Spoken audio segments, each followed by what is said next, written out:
Futures trying to hold on to, well, positive territory here. We are getting back to the upside a little bit, but overall markets coming off a 7th straight positive week. Going back to Friday, we went into the weekend in a pretty positive note coming off the Fed decision last week. We get more inflation data coming up later in the week. We'll get a GDP reading. We'll get a PCE reading later on Friday this week, and along with Michigan consumer sentiment that has an inflation portion to it as well. So the story continues here. If you remember, the last GDP reading we got was impressively strong, still above 5%. So we'll see what happens coming up on Thursday morning this week. Meanwhile, a ton of things moving around here this morning. If you missed it just before we came on here, Adobe to the upside in a big way on an announcement that they've mutually with Figma agreed to cancel this deal. No more acquisition from Adobe for Figma. So that gets squashed, 1.7% right now. I mean, it's a $600 stock anyways, but a nice move for Adobe. We'll have a look at Apple as well. If you remember, right at the close on Friday, there was news that came out regarding China and more restrictions on the government side of things for iPhone usage. So we had to move down in the aftermarket after the close on Friday. So we'll talk about that as well. Lots of EV type discussion going around this morning as well. We'll get into that. A lot to consider. It's Monday, December 18th, 2023. Tradertv.live starts now.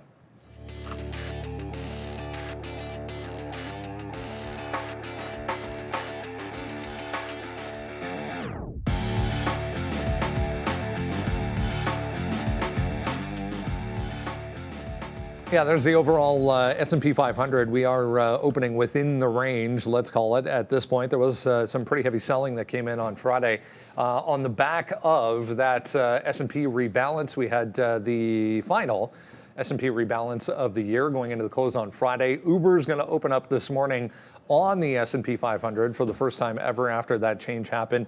SEDG was among a few that came out of the S&P 500, so we'll keep an eye on that. Expect there to be maybe a little bit more volume once again this morning as some positions get moved around. But overall, market kind of quiet. Again, we do have some pretty key economic data coming up later in the week this week, but we are heading into the holiday, obviously, so things might get a little quiet.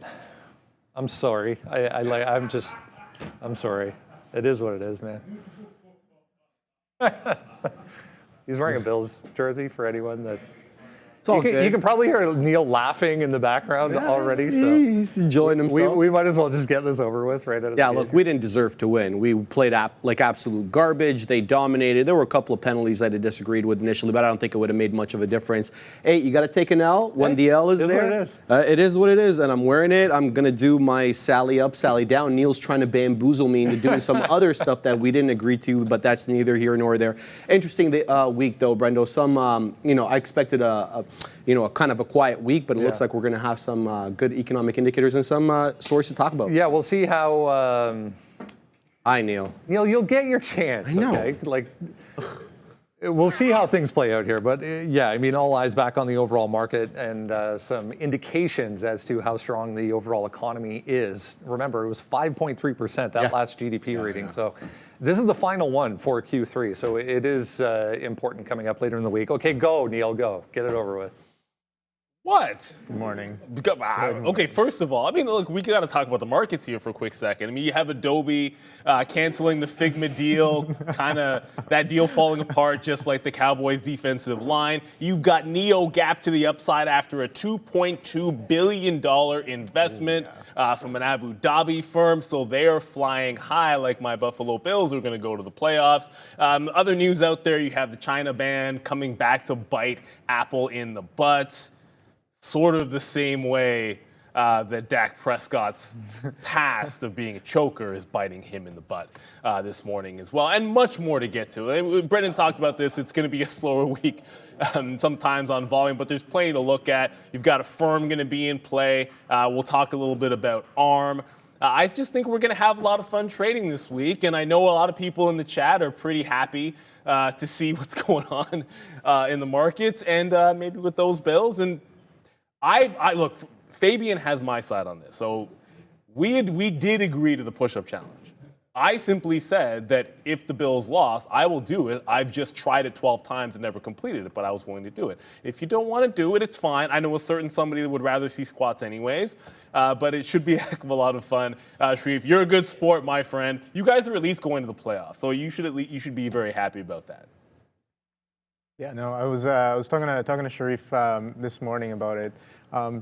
Yeah, I think he's a good sport about it, and it's pretty solid. Go sports! But definitely a lot of solid opportunities to look forward to this week. I think few all-time highs knocking at the door, and yeah, we got a couple of guests here as well. Before we go back to the desk. Those of you in the chat who've been watching this show for a while are going to know this gentleman right here. So Daniel Westermeyer has been a viewer of the show for a long time. He's the one that gifted us the Magic 8 Ball, and he's visiting Toronto. Come on up. Don't be shy. So we just got a chance to meet. Is the mic going to work? Yeah. Okay, the mic should be working. Say hi to everybody. Hello, Brendan and Sharif. So. You just got to Toronto. Got to Toronto, yes. Left near Kansas City, where I live, about 45 minutes away. It's about almost a 1,000-mile drive, so shot it one way. I learned a couple months ago, don't bet against the Buffalo Bills. So, well, I mean, I try to tell people. Yeah. They don't listen. Right. So how's the trading journey been going? It's been going great. You know, I've been actually I was a magazine publisher and magazines in 5 different states, and actually kind of always traded since 2006, but kind of went full time a couple years ago. Actually, thanks to Arun, I've been doing futures trading since about July. That's all I've been doing, and it's quite addicting. So, yeah. So what's going to happen in the futures today? You got to tell us. Oh my goodness. I think I'm out till the rest of the year. I've got too much travel planned. So, but did a lot of forex trading. So it's interesting, you know, watching Frank help us out with the levels of the Dixie, and it's you guys are an amazing asset. I'll tell you that. So. Well, thank you so much. Appreciate you being here. Shout out to everybody in the chat. If you ever want to visit, you know, we have people visit all the time. If you want to come to not sunny Toronto, if you want to come to cold Toronto, you're more than welcome. So thanks for coming through. You. We'll see you a little bit later. All right. Thank you. Appreciate it, guys. No worries. There you go. In the flesh. We'll have to ask the Magic 8 Ball something today.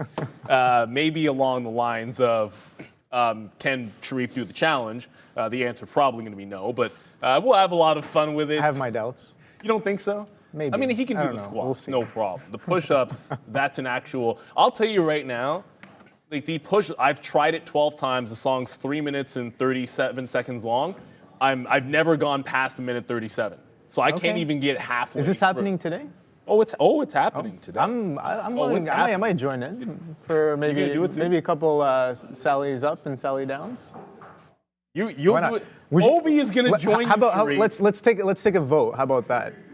We'll take a vote. I'll drop in and I'll see how I fare against 2 very strong gentlemen. I don't know. We'll see. Don't forget. Oh, look at that. Subscribe. Don't forget to subscribe as well. Don't forget to get back to the desk and see what's up. Fabian, I just heard literally just said, "Oh, it's a song." Yeah. Question mark? 3.5 minute long song, Brendo. I know every. You're gonna have 2 workouts today. I am, yeah, which is okay, because I had 2 yesterday. By the way, we agreed, Neil, on the squats, which I could do with you and Obi on my back, by the way. But we're gonna do it today. We're gonna do it today. Yes, we're gonna do it today. I'm gonna try my hand at push-ups, but that's not what we agreed to. All right, let's put that on pause for a few minutes anyways and talk a little bit about what's going on. Yes, ma'am. X to the upside, huge move, not formerly Twitter, US Steel, on this buyout headline. Will this deal be able to go through? We will see. If you missed it this morning, Adobe and Figma squashing their deal. Not going to happen. Adobe's higher on that. But yeah, X up better part of 30% right now, $55 all cash. For X. This has been going back and forth for quite some time. What a difference between this deal and the one offered by Cleveland Cliffs in the summer. $7.3 billion is what Cleveland was offering, and now we're talking about a much bigger deal, $14.9 billion from Japan's, I don't even know how to say this, Nippon or Nippon? So, yeah, I'm not really sure how to pronounce it, so forget out of nowhere too for them. A little bit, right? third biggest steel maker in the world, so they're not unknown in the business. But what a deal! 14.9 billion. That represents 40% premium from where they close out on Friday, which was $55. We'll have to see what they do, but good luck so far. It'll. My only question with this is how long is it going to take Elon Musk to secure X, the symbol for Twitter, when it comes back to the market after this deal does potentially close. I wanted to show this real quick as well. This is the average post-record high performance for the Dow, 1923 through to today. So after the Dow makes a record high, what typically happens 1 month out, 2 months out, 3 months out, all the way out to a full year. So according to this, the Dow will be up another nearly 13% by the end of 2024, which is a good look as we head into the end of this year. So yeah, a ton of volume here. Neil, I'm sure you'll walk people through this. Obviously not going to trade like a normal stock today potentially, but a ton of volume for X already. Yeah, I hope it doesn't trade like it. Well, it shouldn't trade like a normal stock, but it's a huge deal compared to what I guess we thought was going to be happening here in terms of value. All that said, there's going to be regulatory hurdles. No big deals that are over $5-10 billion. They don't close quickly anymore. That's just not the reality of the situation here. So you're going to get a bit of a deal spread. I don't think it's logical. Like, it's hard to imagine at this point that this isn't like the final price, given how ridiculous the pricing is. So if it gets like 5 to 6% within the deal price, that's usually the zone in this market that I'd want to fade it. There have been 2 gigantic buyers on the stock this morning, one of which you'll see I did make one scalp trade in front of one, was at $50.50. It did it did a few 100,000 shares there. At $50.60, there was a buyer, and it hung out there to the tune of about 4 million shares transacted back and forth at $50.60. So that looks like a very key price. It's still holding the bid. I think if it can do that, maybe there's a trade off to 50 level. I'll kind of wait and see with this one. I'm not really too eager to trade it unless I'm getting a trade showing buyers off the 50 level or a chance to fade this in front of like 52 and a half. Like that would make a lot more sense to me. I just can't see any way it gets within 5% of the deal price today.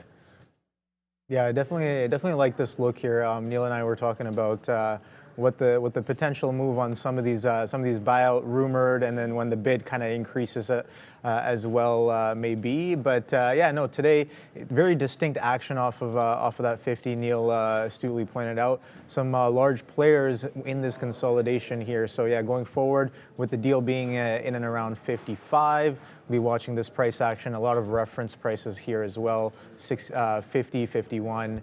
And yeah, looking a little left. I don't know. I don't remember if there's anything too close by. Yeah. Okay. So right here, 60 seems to be the next level here as a resistance, but looking a little bit closer. 47 support, but with a bid at 55, I think that 50 hold plus that all that size we're seeing going through at that 50 will definitely be an interesting look going forward with this.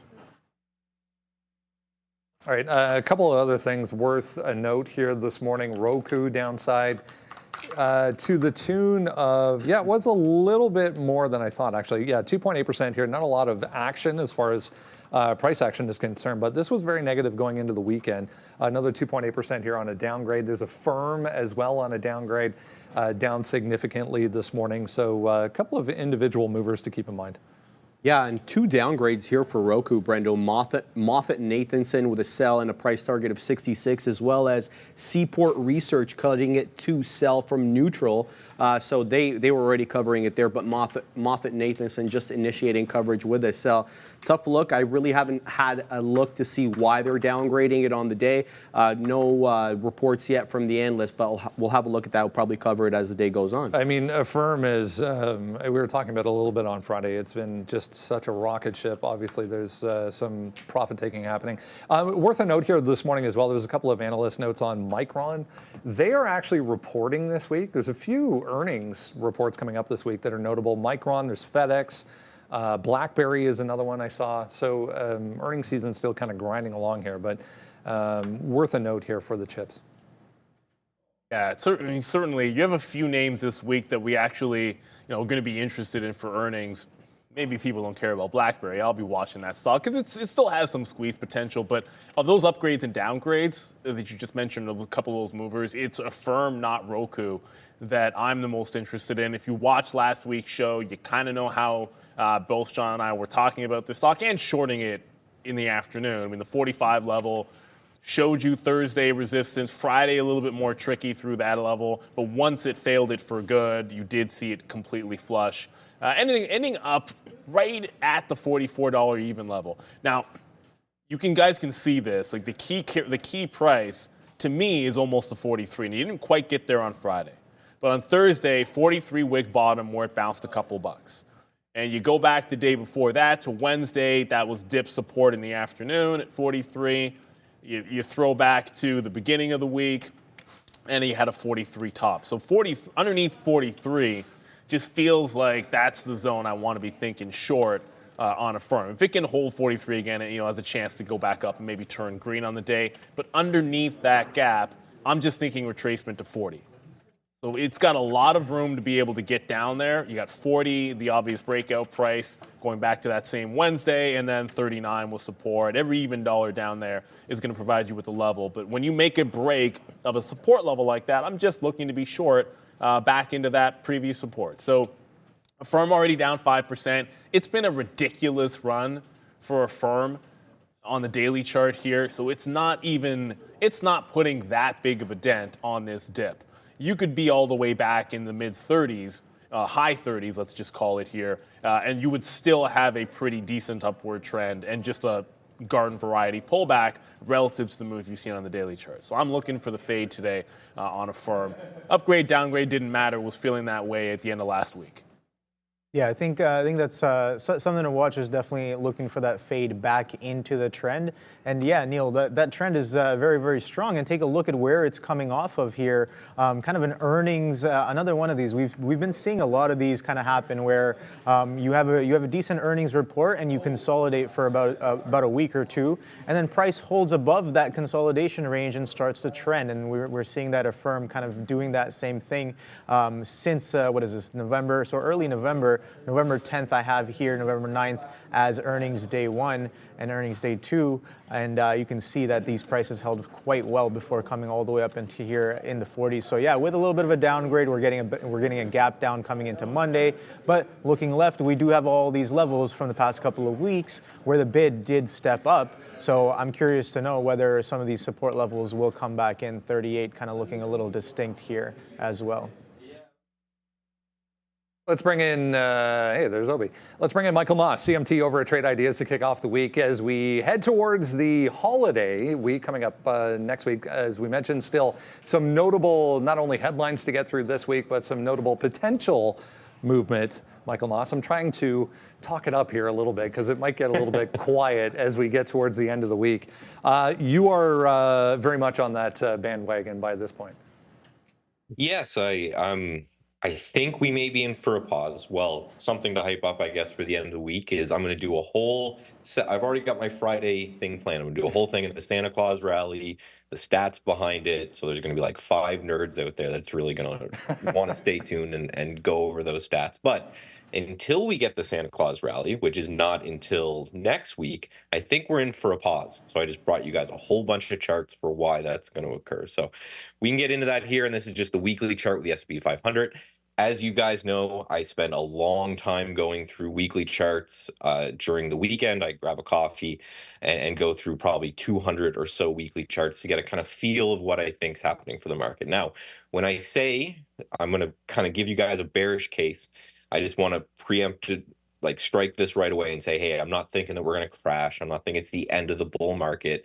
I'm thinking that we may be due for a pause, which I know some people could have been saying that for weeks. If you look at this chart now, I think we're up 7 weeks in a row, which is crazy. But I think I have more evidence that this is the week that we may pause than just we are up a lot. So I'm going to start with the next chart here. We're going to go down the cap scale. So first of all, For those who don't know, the S&P 500 is the 500 largest companies in the United States, right? Big guys. So, billions of dollars, in some cases with Apple and Microsoft, trillions of dollars of market cap. Now, this chart right here, the MDY, is less than that. So it's $2 to $10 billion. They're mid-cap stocks, and there's 400 names in these. These are stocks that you probably wouldn't know that much about, but they're still very important because they're not little tiny guys, but they're still they're not those huge names. And you can see as we go across here, massive resistance. We're talking resistance going as far back as 2022. We've hit this level. This is the fourth time we've pulled off it. Now, when a stock hits support or resistance, I think it's very important, whether you're day trading or swing trading or investing, to look at how did it get there. Did it get there in a nice, smooth, calm way where it's able to kind of conserve a lot of its energy to break through that resistance? Or did it happen like this, where we had this monster kind of 2-month rally into this resistance point? Maybe time, again, for a pause to build up that energy again, or a little bit of a pullback. So it doesn't have to necessarily go down. It just might not be a week that we smash through that wholeheartedly. Next chart is just down the cap scale again. So we're going to go from the MDY, which is our 2 to 10 billion, to IWM, which I believe is under $2 billion market cap. You have 2,000 stocks in this. These are the little guys.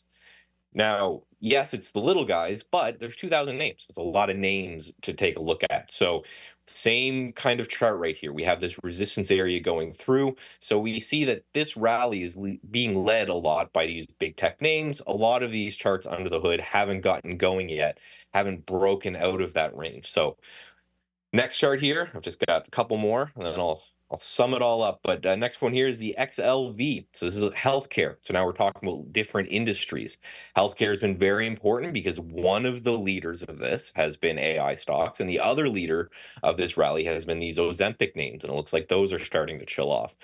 Not as strong of a resistance point, but still, last time we were here, we had a little bit of a sellback. Next chart here is the UUP. So UUP is the dollar index.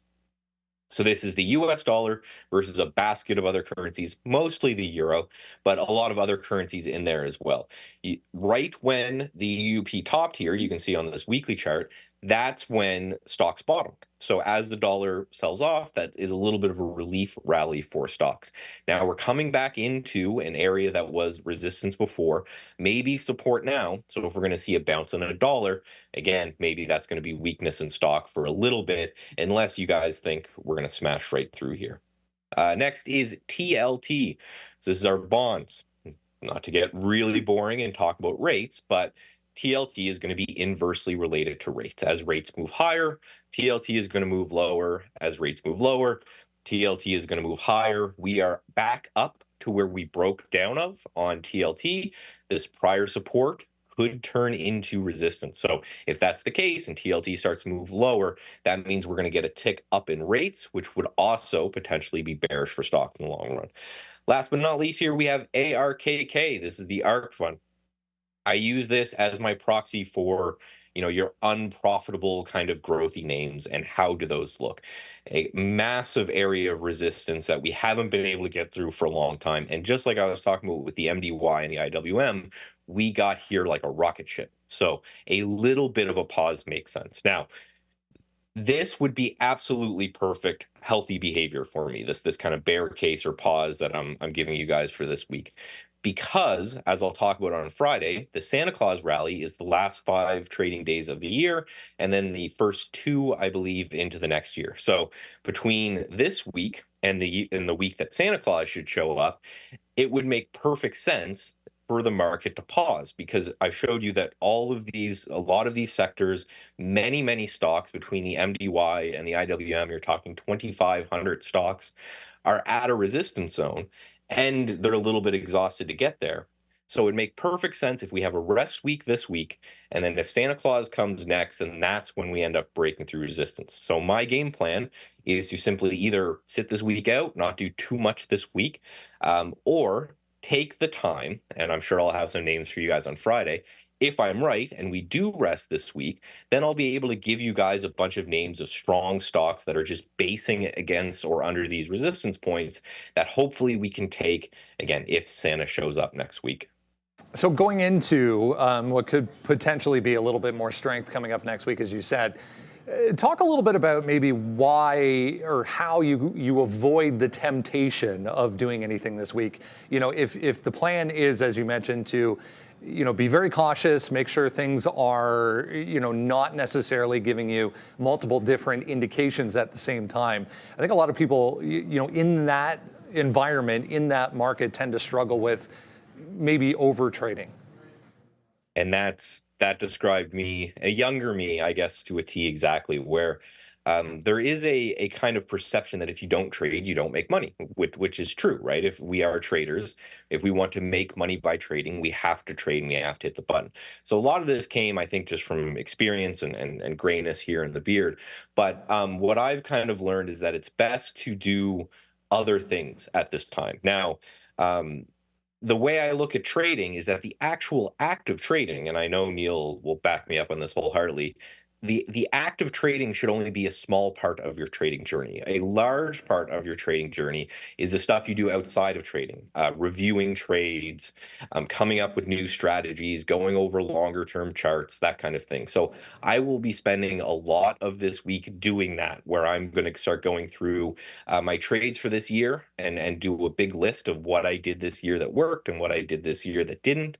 I'll be doing a lot of long-term charts to see what trends may persist in the next year, but a lot of things that kind of get me away from my execution software. So again, I avoid that temptation. Now, if you are a good day trader, which I'm not, then you could just spend more time looking at that as opposed to the swing trading timeframes. There's bound to be some crazy stories about some small or micro cap stocks that just completely ignore the market. But for me and what I'm doing in my time frame, is a good time to kind of reflect, to recap the year, maybe clean up the yard or something, but just something that gets you away from your execution software and prepares you for potentially next week and into the new year where things are going to pick back up again, in my opinion.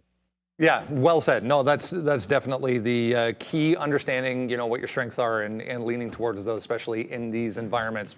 Michael Ma, CMT over at Trade Ideas. Have a great week. We'll touch base again later on. Talk to you soon. Thanks as always, Michael. And I will back him up on that. Like, it's just because the markets are open doesn't mean the only thing you can do as a trader is trade. Obviously, scanning for opportunities, looking at your charts, going over what the next idea is, reviewing your trades, all of that stuff is very, very important. It's different swing trading to day trading. In a week like this, you can still find key levels to trade off of inside of a range, right? So you got to think of it this way. Like, a lot of times, you get a team builds a big lead, the game's not in question anymore, you're up like 31-3 or whatever it might be, and you get into garbage time, and then what happens? It doesn't matter as much. You're not expecting the offenses to go all that crazy, but there are points to be had. If you're into like fantasy sports or if you're into DFS, suddenly this catch here or that game there becomes really important in the fourth quarter if you can find those little micro moves. So while the players might not care about it, the game's not in question anymore, but there is still a game within the game for other types of participants. That's the difference between swing trading and day trading. The day trader, even when not as much is going on, if they're patient, can find these little opportunities. Like an example here, AMD. If we get an inside day on AMD, let me go to the 15 instead of the 3-minute chart here. If we get an inside type of day where you're going sideways, well, there was a double top at 140. It's been a key level for a little bit here on AMD, and maybe we get a shot at this 135.75 level as well. So if you get an inside day, then you've got support and resistance to play off of on a stock like this, and I'm more than willing to be involved in trades like that. So you just have to be patient. There's always something in there that is moving and providing you with a trading opportunity. You just don't want to be jumping the gun, right? You don't want to do anything crazy. You can't sit there expecting that there'll be the same number of in-play stocks in a week like this week as there would in other weeks. But there's still going to be in-play stocks, and there's still going to be those key levels to work off of. AMD is just one example.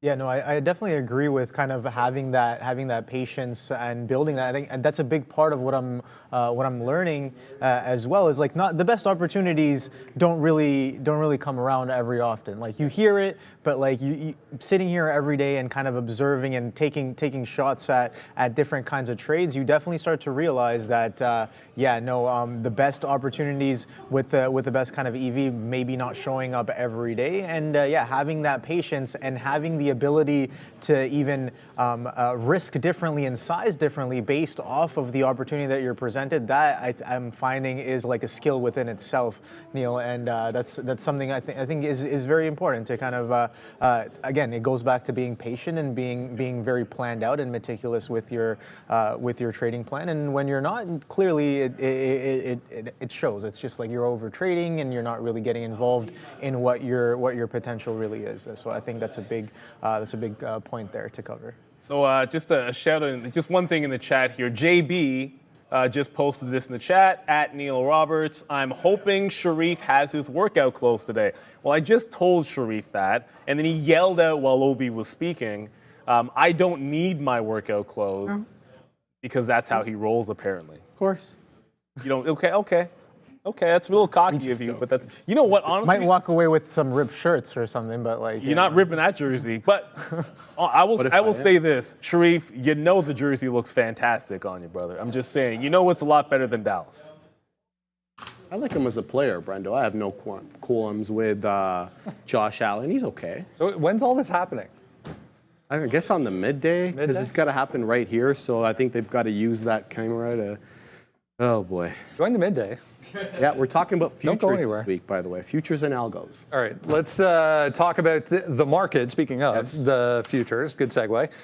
Sharif's going to kick things off here with a look at how things are setting up here. 47.68, Brendo. That's where we close out on Friday. We are doing that bit of a consolidation dance, much in the same way that we did above that 4,600. Remember, from like mid November all the way to the end till we broke through there. So I'd say 47.50, look for 47.50 as support, 4,800 as resistance. That gives us a bit of a 50-point range. Just for housekeeping purposes, the overnight low is 47.69, so that might be your first step for support level. Yeah, we'll see if this slow grind higher continues right into the Christmas break. If you haven't done so, make sure you grab that. It's very, very easy. Watchlist.tradertv.live.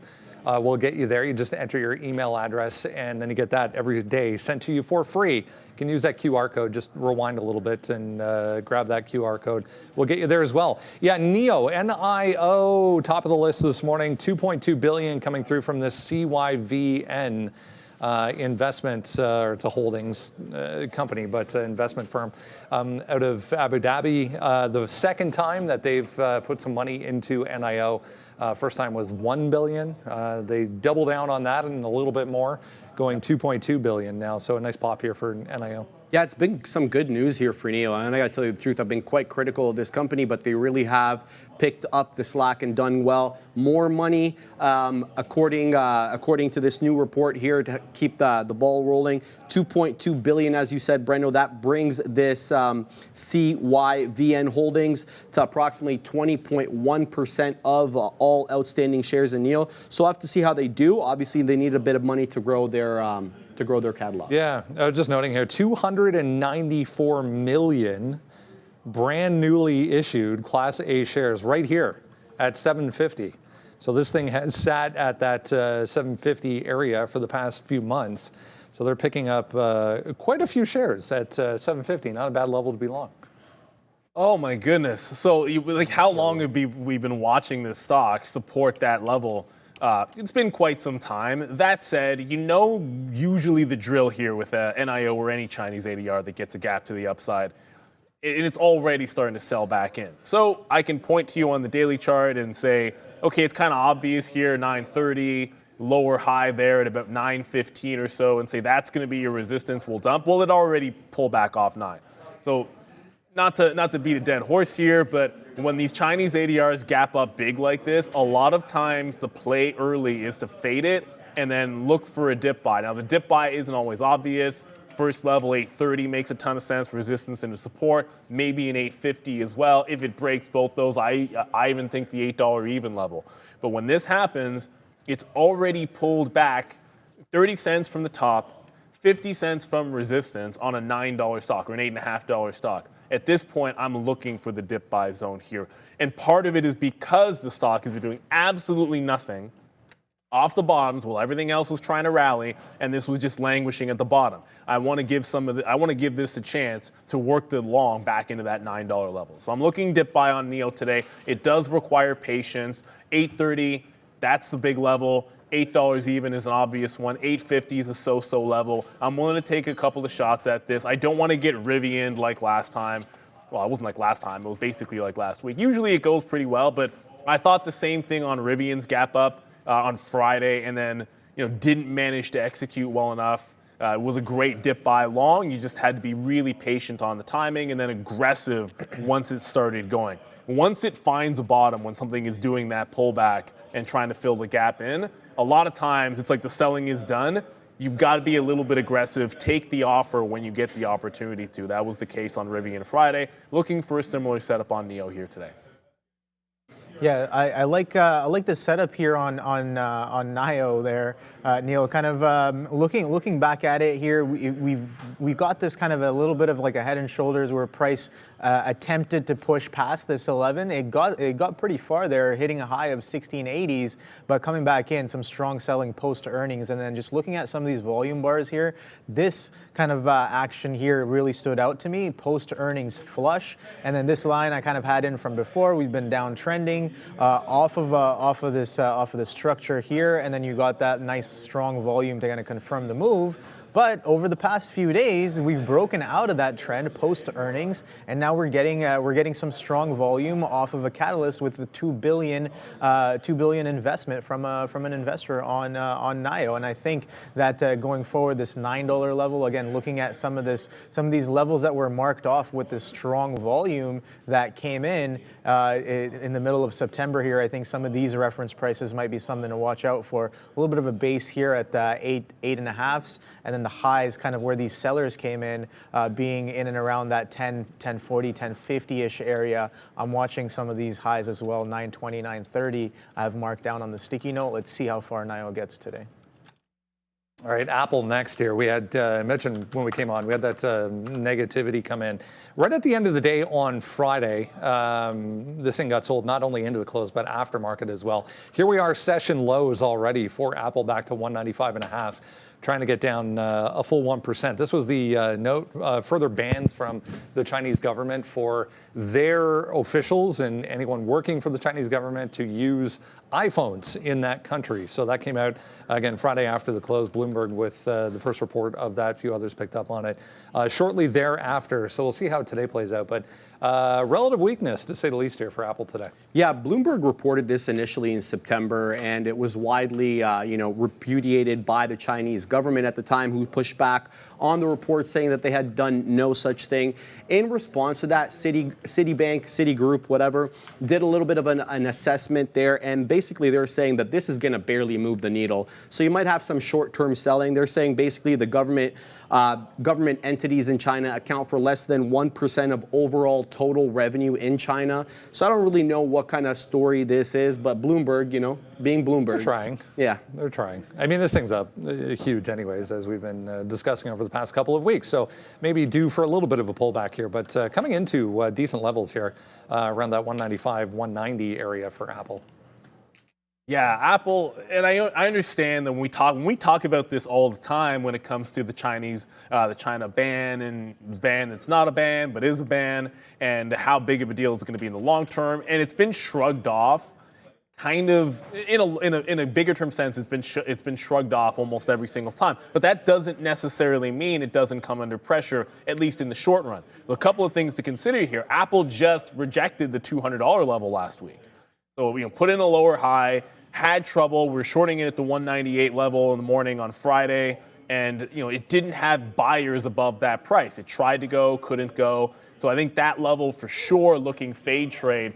U.S. Steel just broke 50. Man, okay, so Yeah, I can throw that one out the window. We're not going to get any chance to short pops in U.S. steel. That's starting to come down. Remember what I said. It's not going to the buyout price, people. It doesn't make any sense that it would. Apple, so 198. That's an obvious level if it were to get up there. On weakness, there's potential support here at the 195 even. You had a close there on Tuesday, then support there on Wednesday. So if there's a bounce off that level, I just look back to the last support that we put in, which is 196.5, and that was right near the close. Let me go to the 3-minute chart. Maybe that'll be a little bit easier to see. So right at the close, you did have some crazy spikes. It was witching day and all that good stuff, but you were right down at 196.5 at the close. So if it's not 198, I'm looking to pop and fade the 196.5.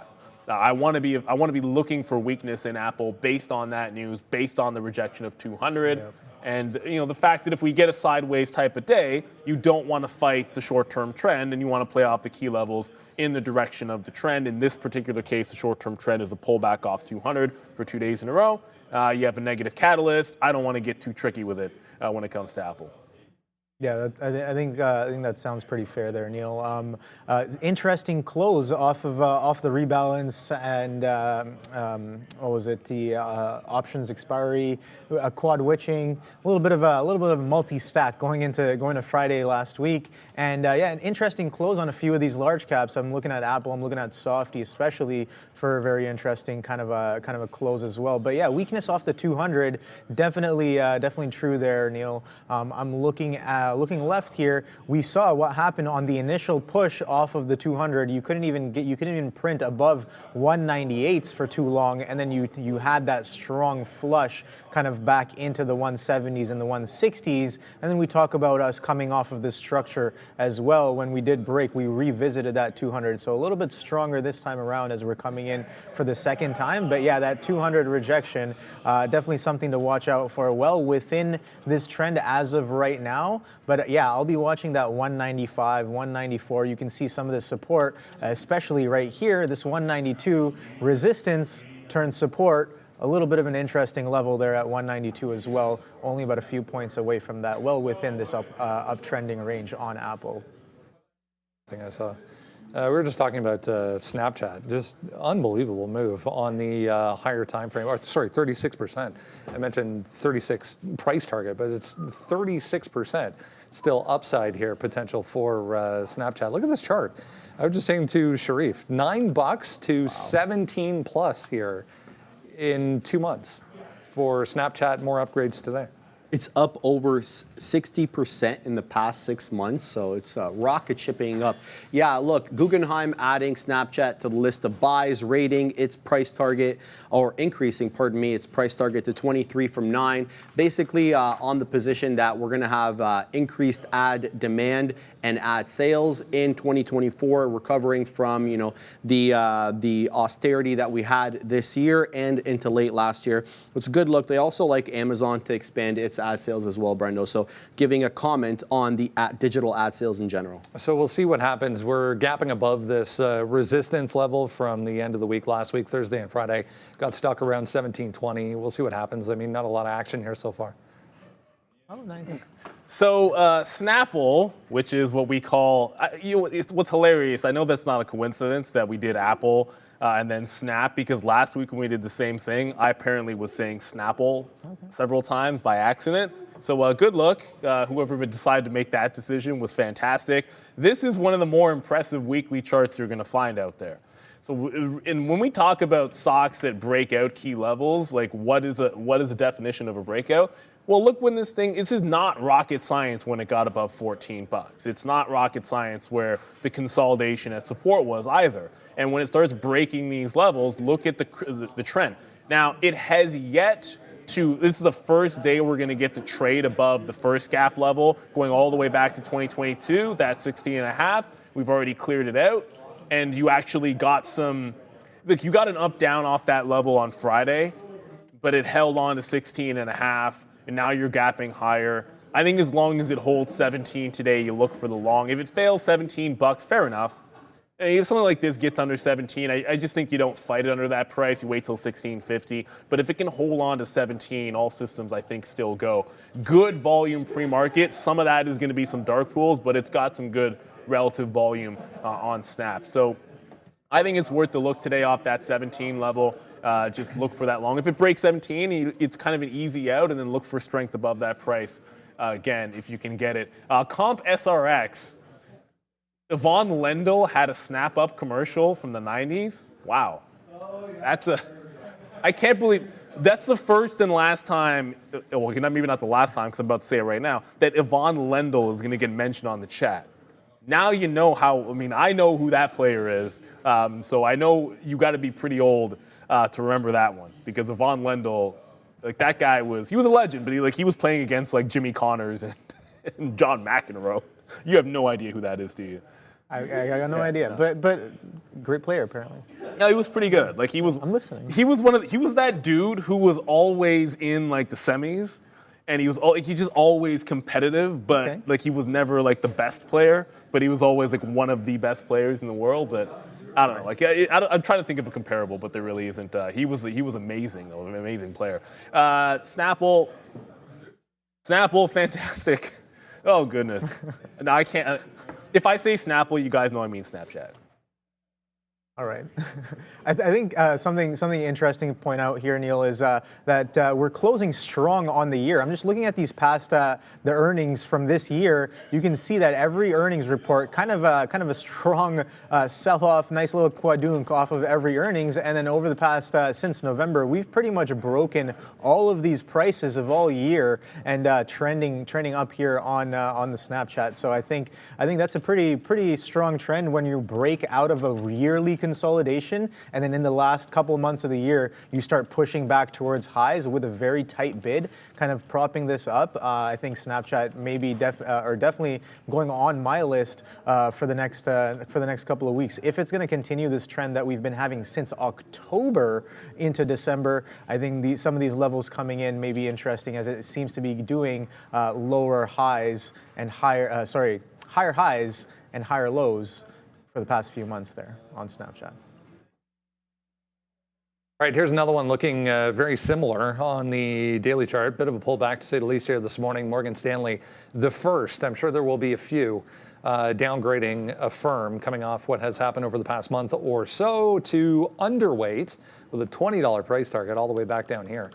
What a run-up this has been, though. You and I were just saying. It's a double more than a double since November. 79%, Brendo, in the past 30 days. It's a rocket.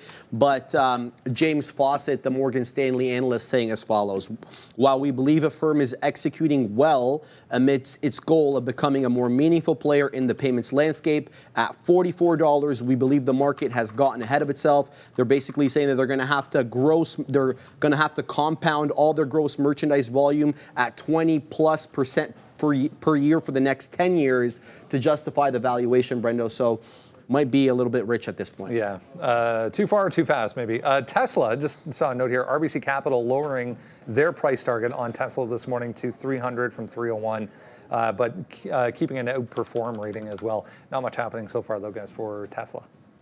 You know what, let me start with Tesla. I'll get back to Affirm. We already talked about Affirm once, but I want to shout out in the chat. I can answer the question for you, Darwin, because apparently Sean was asked last week if he'd seen the movie Shatas. Oh, yes. And I mentioned this movie. Yo, of course I've seen that movie. Nice. I'm West. Classic. Look, I'm born in Canada, but like my family's from the West Indies, Antigua specifically. That movie it's wild. Like the best way to think about it is if you haven't seen it is for those that know it's like anyone that knows like City of God, like, which is a pretty famous movie about in Brazil, which is a wild crime movie. It's crazy if you see it. Like that Shatas is like the kind of gangster West Indian version of that. But I have seen it. It's probably, I shouldn't call it funny because it's pretty serious, I suppose. Yeah. But let's funny get back at times. It's definitely funny at times. There's some crazy lines from that one as well, especially if you know patois. But Tesla, I think Tesla's on the verge of rocket ship time, man. Like Tesla and some of these EV names have been waiting to go. You broke the trend line. If you look at the trend since the beginning of the year, well, okay, fine. Since midway through the year, beginning of the year, it's been a great rally for Tesla that just could not get past 300. And once you put that top in, the channel has been clean. you've broken the top of the channel and closed above it now. So above 250, and again, this is the trend line we just have in here. High, lower highs, lower lows. It broke that, closed above the 250. Now it's consolidating, looking for the break. So I like longs back into 250 on Tesla. I want to dip by 250. I want to dip by anywhere that shows me buyers down in here and be prepared to take longs if it stair steps it up past a breakout of this 54 level. I'm just thinking the long on Tesla. And again, this is from the higher time frame. As long as it's above that trend, I'm looking for a breakout above the trend. This is the same setup that AMD did that we liked when it broke out the trend and consolidated above and then went higher. That's what it's all about. SoFi did something very similar. So it's just essentially favoring the longs on Tesla after that break. Now, opposite for Affirm, we went over this. It's gone a little bit too fast, too far, too fast. We talk about how impressive Snapchat is. Well, Affirm almost tripled from its bottom. Like, that's insane, and it did so in a couple of months. So it's back through 43 support from last week. I want to be short into 43. Probably look at the 42 level for a pop and fade as well. There's room to 40. Next level after that is creatively enough 39, and then the even dollar 38. Like, the even dollar supports are obvious after 40, and I want to do the same thing in terms of fading this. If it's above 43, the only other price I'd consider short is the close price at 44. Sometimes it's not that complicated. Affirm is telling you, I want to look for the even dollars to trade, and my bias is to the south side, so that's where I'll be shorting this stock. Yeah, I think you covered it pretty well there. I don't have much more else to say other than those same levels. Those levels are very, very distinctly kind of printed on the chart.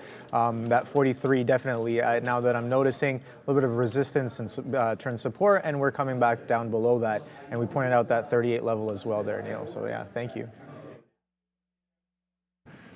Oh man! All right, FCell. An interesting look here this morning. It's had 2, 3, 4 days in a row, I guess. Back to the upside, another 12.3% this morning for fuel cell. This is the headline to be aware of. ExxonMobil planning to build a CFC pilot plant with fuel cell using their technology in it. So a nice deal here for FCell. Another one of those stocks that really hasn't fared well so far this year, if you zoom out a little bit. This thing going back to the beginning of the year was $4. I mean, gets down to $1. Trying to bounce, maybe a last-ditch effort here. Yeah, down 44.6% year to date, guys. So far, so good news is not a moment too soon here. Look, this carbon capture technology, if real, could really play well for some of these energy companies. On this side of the border, we have a price on carbon. So I know that that's not the case in the United States at the moment. So this carbon capture could definitely help alleviate some of the balance sheet problems that these companies have to pay with pollution. So we'll have to see how it works. Sorry, I was just reading the lunch menu is already here. We'll do that later, though. Interesting. We will. You know what's funny? I actually saw it as well. We will do it later. Not much of a surprise there.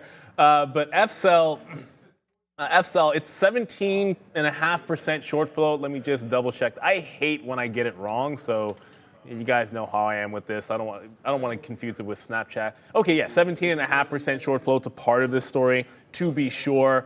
The other part was it was already starting to break out. This is $1.60 on FCell, so 160 here, 160 there. You can see previous resistance. My theory, go for the path of least resistance, which would be anything bouncing in front of 160. Look for continuation longs. It's already pulled back. I think obviously you can look at the 200 period moving average, which is the current high of the day, that it needs to chop through that. It was also previous resistance going back into April. So I think it's got some pretty defined levels. I just look for any consolidation off 160 or out in front of it to look for that long. So that looks like a good one on FCell. It's got great volume. You know it's going to be a volume leader. You want to trade in play stocks today. So if you're someone that looks at these smaller cap stocks and you're looking for something in play, I think it's obvious to say that FCell is going to be part of it there for you for sure. So this one should be on your radar. I think it can be good all day for some good volume, especially if it can hold that 160. If it gets under that, I don't even know if I paid for locates on this or if they're free. Let me check. We have to pay for locates. So I'll have to, if it gets up to $2 or it gets underneath 160, you probably have to pay to short it. If it's reasonable, I'd probably acquire some just to trade it. Yeah, I think we've seen this name kind of move around before in the past. Another I like to call these repeat offenders. They kind of come in, they run for a couple of weeks or a few days, and then you can see the sentiment on the chart if you do look back. Every time it does go through one of those moves, it's pretty much a perpetual fader. But yeah, coming into this action today, something I do like right here. Again, it's pointed out much nicer on the day chart. The strong consolidation we've been having since September, and then on the break of that consolidation, you can see that volume spike, kind of confirming a little bit of that breakout. So yeah, I'm curious to know whether or not are we gonna catch a bid on top of 160, 150 with this strong volume kind of acting as a nice bid, a nice push, potential support in at 140 as well. That's where a lot of this volume has been done on FSEL. 180s, 170s looking pretty extended off of those levels. But yeah, when you look left, you can see that there are multiple levels that we still kind of have to get by before pushing even higher towards this 250 high from the past. But we got about 5 minutes to go here. I see a couple of things in the chat. ICCT is one of these. iCore Connect, let's just call the company by its real name, at least once today. Maybe that's the last time I do it today. But another one of these sort of low float runners. It's right at 270, which is that's the most significant level on the daily chart, at least until you get to about $3.80, $4. So if it is able to punch through that, I think it's got a really good chance. As you can see, bit of a day two play and serious consolidation off 240. So you got a couple of levels, 10% down from here, you got support, and then 270 is the level it needs to chew through right here and right now. And I saw in the chat, someone just said, have a look at Alphabet. You got to pick and choose the big cap. Look, I like Tesla today, I like Apple today. We talked about some AMD as well. Alphabet needs 133. It's been in a weird chop zone, so this is it at the 50 period on the daily, trying to go. It's been really sideways in this middle, and I've marked off, oh, my line just went. Okay, let me get that, kind of just throw that back in there. And then I'm gonna hit save so it doesn't go away. So we kind of hit this back and forth, 131.5 support. Now it was breached and turned into resistance, and up top, it's like a 133.5.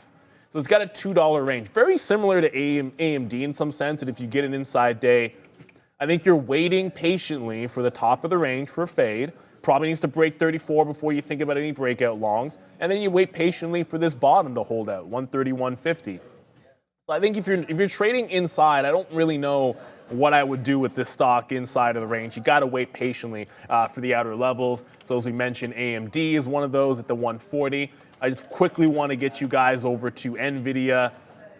Very, very strong week last week, no question about it. It took the stairs to the upside, and the next step would be resistance, 486. It's got a bit of a gap to the support close at 488. So you have no man's land for $2. 86 to 88, but I still think you have a chance at a buy zone down there if it were to get to the downside. I prefer AMD, but if you're watching NVIDIA, I would just be careful with that 48. I could easily see it dropping through there and still supporting a bid at the 86. So I want to fade in Apple. I want to fade in Affirm. I'm looking for the dip buy in NIO, but have to be careful with it. The Chinese ADRs, they really like to rip your face off when they start falling. So I want that 830 level there on NIO, and if we get to $8, cross that bridge when we get there. A lot of opportunities out there. Oh, Eugenio, what is Lyft doing? And this is a great one. Should not have forgotten about Lyft. Now, it's not doing any pre-market volume, but I want to remind everybody, Lyft got a huge rally in the last little bit, that a lot of it, my daily chart's not going to work now, a lot of this was in sympathy to Uber going into the index, and this is not going into the index. It doesn't matter. If it cannot break the highs, it's a kind of stock that I could see just sliding down slowly for the majority of the day. So if it doesn't break through the high, I would look for this for a trend if I see a trend forming where it just can't break the top, I'd be looking for a short there. It's just a matter of being very, very patient. Shout out to Sharif for being a good sport. He has taken the jersey off now. He only had to wear it for the opening. I wasn't going to sit there and make him have to sit in. Oh, wasn't a whole day thing? No. Oh, come on. I'm not going to make him sit in my jersey all day long. And just for anybody Oh, that's it's your watched, jersey. I thought he went out, he had to go get one. No, I brought it in. I was going to wear his jersey, but the key is, and for anyone that's been watching the show for a while, one of our longtime viewers and a really valued member of our community, the Playmaker, he gifted all of us on the show, or some of us on the show, with the jersey. So Sharif got a Dallas Cowboys jersey. He sent me. He sent shoes to Sean, and he sent me a Bills jersey. May he rest in peace. He's a really fantastic gentleman. So that was the jersey that Sharif was wearing there today. In just about 1 minute, the bell's going to ring, and we have one of our viewers as well. I call him Mr. Westermeyer. Going to ring the bell for us. Anyone has an opportunity to do this. We still have about a minute to go. And before we get to that bell, he's locked and loaded and eager as Sharif just runs right through the shot. Meta just made a big move going into the open here. I didn't see it. I did not see anything on the imbalance locator that would indicate it. NIO was a big buy for 1.4 million to buy, but I didn't see anything on Meta. It just churned right into 338. This is a big level on Meta here at 338. So this came out of nowhere. That's a massive, massive resistance level on Meta if it can't chew through that. But get the camera off me. Let's get Mr. Westermeyer. It's your moment here. We're going to ring the bell in 10, 9, 8, 7, 6, 5, and you know what to do, sir. In 3, 2, and 1, ring it. And a little rhythm from KC. And I'm not gonna hold it against him that he's from Kansas City, you know, because we just handle business out in KC ourselves. But anyways, so Meta that 338 almost immediately coming into play. Now it wasn't necessarily on my radar for an early trade, but I am not going to ignore this now that it's up at that price. So if it can get through 338, it's obviously got a lot of room to run. I do want to respect support or resistance until sort of proven otherwise. NIO is still dipping. I want to be patient about that 830 level. And Apple just got up to that 196.50 and did a quick little reversal. Yep. So I got a little bit of a dip buy here on the Amazon, kind of popping above last week's highs. We saw a little bit of a double top in the 150 halves.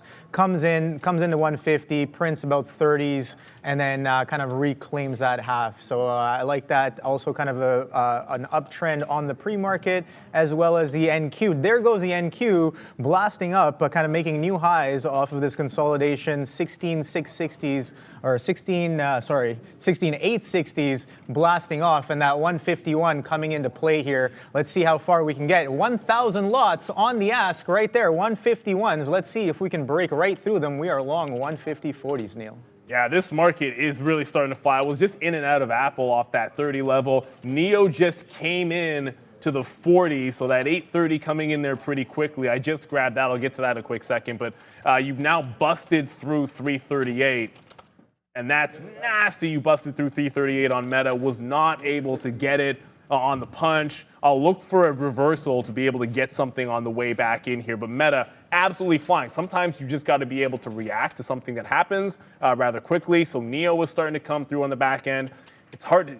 830, I can show you the level this way. There you go. 830 is the key price. I've kind of gotten in at 840, looking for a place to add. NIO is absolutely giving you that initial dip flush, which we thought was going to happen, and it has happened here. FCell, the other name, small cap name that we're paying very close attention to, not really giving you a chance at that 160 level. So FCell, I mean, it got to 166 here. I like the 160 clean a little bit better. The thing with a dollar stock is I want to get really particular about the prices. You know, I generally don't want to sit out there like 10, 15 cents away on a $1.70 stock. I'd like it to be in the 60s if I'm dip buying this. Yeah, so kind of NQ does a little pop and drop there. So that 151 break, absolutely solid. 151 breaks, instantly prints 20s, and then snaps up another to the next $0.50 there, 151 halves, and now we're pushing up into 152. I got out of everything through that 151 push. A little bit of an add as well through the 151. Maybe not the best executions. I think I can be sitting a little bit closer on the 151. Again, it's a breakout with size happening not even 2-3 minutes after the open, and with a nice little dip off of last week's resistance, now turns support. I think a lot of confluence happening on that push there, and then you get that nice little tailwind with the NQ as well. Let's see what we do with this 152. I'm seeing some size kind of pop up and back out there quickly if I can catch it. I think it was 360 lots there, but a little bit of a spoofy happening on the ask there, maybe. But before that, we're going to pass it over to the big desk. At 9 to 5 Mac here reporting that Apple, we have Apple and Watch here, just took a sharp drop. Basically, that Apple Watch sales for Series 9 and Apple Watch Ultra 2 will be coming to an end this week. They will no longer be available to purchase. So that would be the Apple Watch Series 9, Apple Watch Ultra 2. Apple here just falling a little bit to 0.8%, guys. Was able to just ring the register at 50s on NIO there, was able to get a reload. It just bounced higher low at 36. So first bounce, where did it bounce? 830, right? So we talked about the 830 level. It then bounced 835, but there was a big seller at 850 that it could not chew through, unfortunately. So it's still in a bit of a downward trend. If I play the reload, I should be trying to get something, I guess, underneath 840.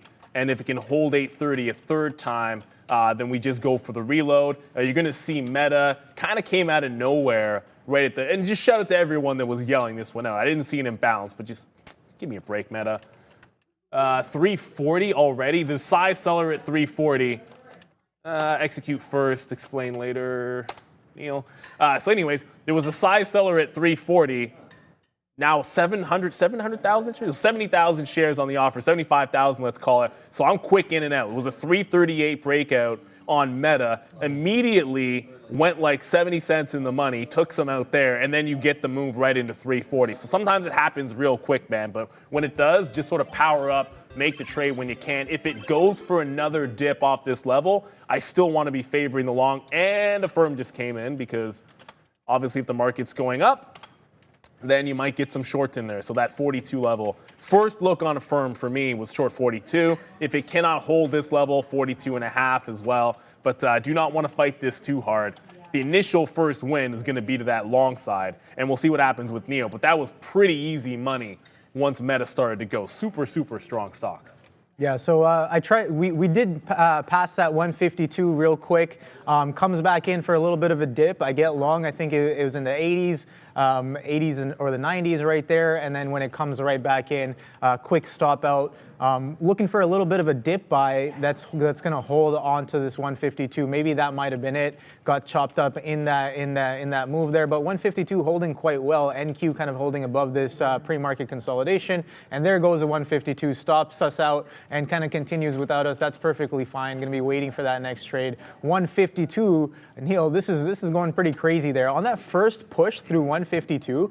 It was pretty crazy. Kind of sellers, yeah, Amazon. Kind of sellers come in, and then we drop 20 pennies past that 152, and I'm like, okay, well those 80s held very nice on the rebid. I get in on the 90s, and then maybe a little too early, and maybe a little too tight on the stop. Get out in the 70s, and then we kind of hold 70, and then rip right back up to the 152. Now printing 152 and change, while both the ES and the NQ attempt to make new highs on the day. Continued push. Let's see what else is running there, Neil. Okay, Google, yeah, Google and Tesla and NVDA as well. Let's take a quick look at Google here. Kind of coming into previous level we've marked here, 133.30s, 133.60s from last week. We know that there's been sellers here every single time. What is this date right here? Let's see. Last Monday. So since last Monday, every time we've pretty much come up into these 133s, 134s, we kind of sell off every time. So let's see what happens today. Coming into a new week, kind of a little bit of a sell zone from last week, which is clear from looking at the chart. Every time the price comes in here, you get strong sellers kind of coming right back in. Let's see if those sellers are still here at that 133.60. I got to pull this up on one of my level 2s and get involved. But that 152 there, Neil, holding very, very strong as we've broken out now of previous week's double top, and that double top was at 150 halves. I got to be holding this for a little bit longer there. We had the 150 halves on the long off the dip buy off the open, and yeah, not really holding anything for the dream there, Neil. But Google might be the next trade. I mean, if it hits target, it hits target. I was looking for a push through 151, and then maybe a test of 152, and we got that. So I think I'm going to stay a little patient now and wait for the next trade. Again, big lesson of last week. Before we go to Adara, we're going to get to Darren in a quick second. I got a couple of things to go over. So Affirm just pulled back into 41.50, took some out, want to look for a reload at 42. NIO already made a couple of dips. We're able to get it in and out at 850 and then out when it broke the 30 level, immediately holds 25 and then buyers above 30. So I jump right back in above the 30 level as we're going to Adara at the desk. Yeah, this ZIMV here heading to the upside. It was actually hitting new 52-week highs. ZIMV is the ticker. They've agreed to sell their spine business to a different company for $375 million. So keep an eye on this name, picking up volume up over 40% right now, guys. So I don't mind the fact that, I went over to Meta because the setup was just as gorgeous and it was breaking it out. So like obviously going to miss out on the Tesla break. I'll come to the chart quickly here. The Tesla breakout at 54, same sort of deal. Whether you took Meta or you took Tesla, it's going to be more or less the same thing. But that was a missed opportunity given that I went right on over to Meta as that break was setting up just as nicely. If it comes back in 54, 55, I only want to be looking for the long above that price. But as the market just gets to Friday's tops and turns around, you got to look for some relative weakness. Now, I like that Affirm. We'll see if we can get back into that one off the 42 for a reload, but don't want to get completely blown out there if it takes it out. You're seeing weakness in AMD. It didn't quite get to the 40 level, but resistance is what it is. And I think that's pretty obvious on AMD that it's found some decent resistance. Apple is continuing its weakness. Oh, I got in and out way too tight there on Apple. You saw that 196.50. That was the level. Didn't quite get back into it as we jumped on over to the Meta trade. So it is what it is. I jumped to Meta and Meta was a winning trade, but that was at the expense of not re-entering Apple and grabbing that dollar. So you find a dollar somewhere, but I had to give it up somewhere else there in that moment. Apple's still relatively weak. I'd look for this to be a fade. Maybe you get 196.5 again, or you could just be playing it off for the pre-market lows down there at 195.5. Apparently, GameStop is moving. Which I'm not entirely sure why that's going. I don't think I missed a story today, but GameStop up 5% and breaking out. So that's legit. It's breaking out Thursday's high, 1785. I don't want to just jump into it blind, but if there's nothing going on here and it's just like a technical squeeze, I'm usually thinking fade on this stock, but I don't think the levels set up for a short till it gets to 19 bucks. So, great on anyone that's looking at that stock. I want to see if there's news here that I'm missing out on GameStop. 5% to the upside, good for them.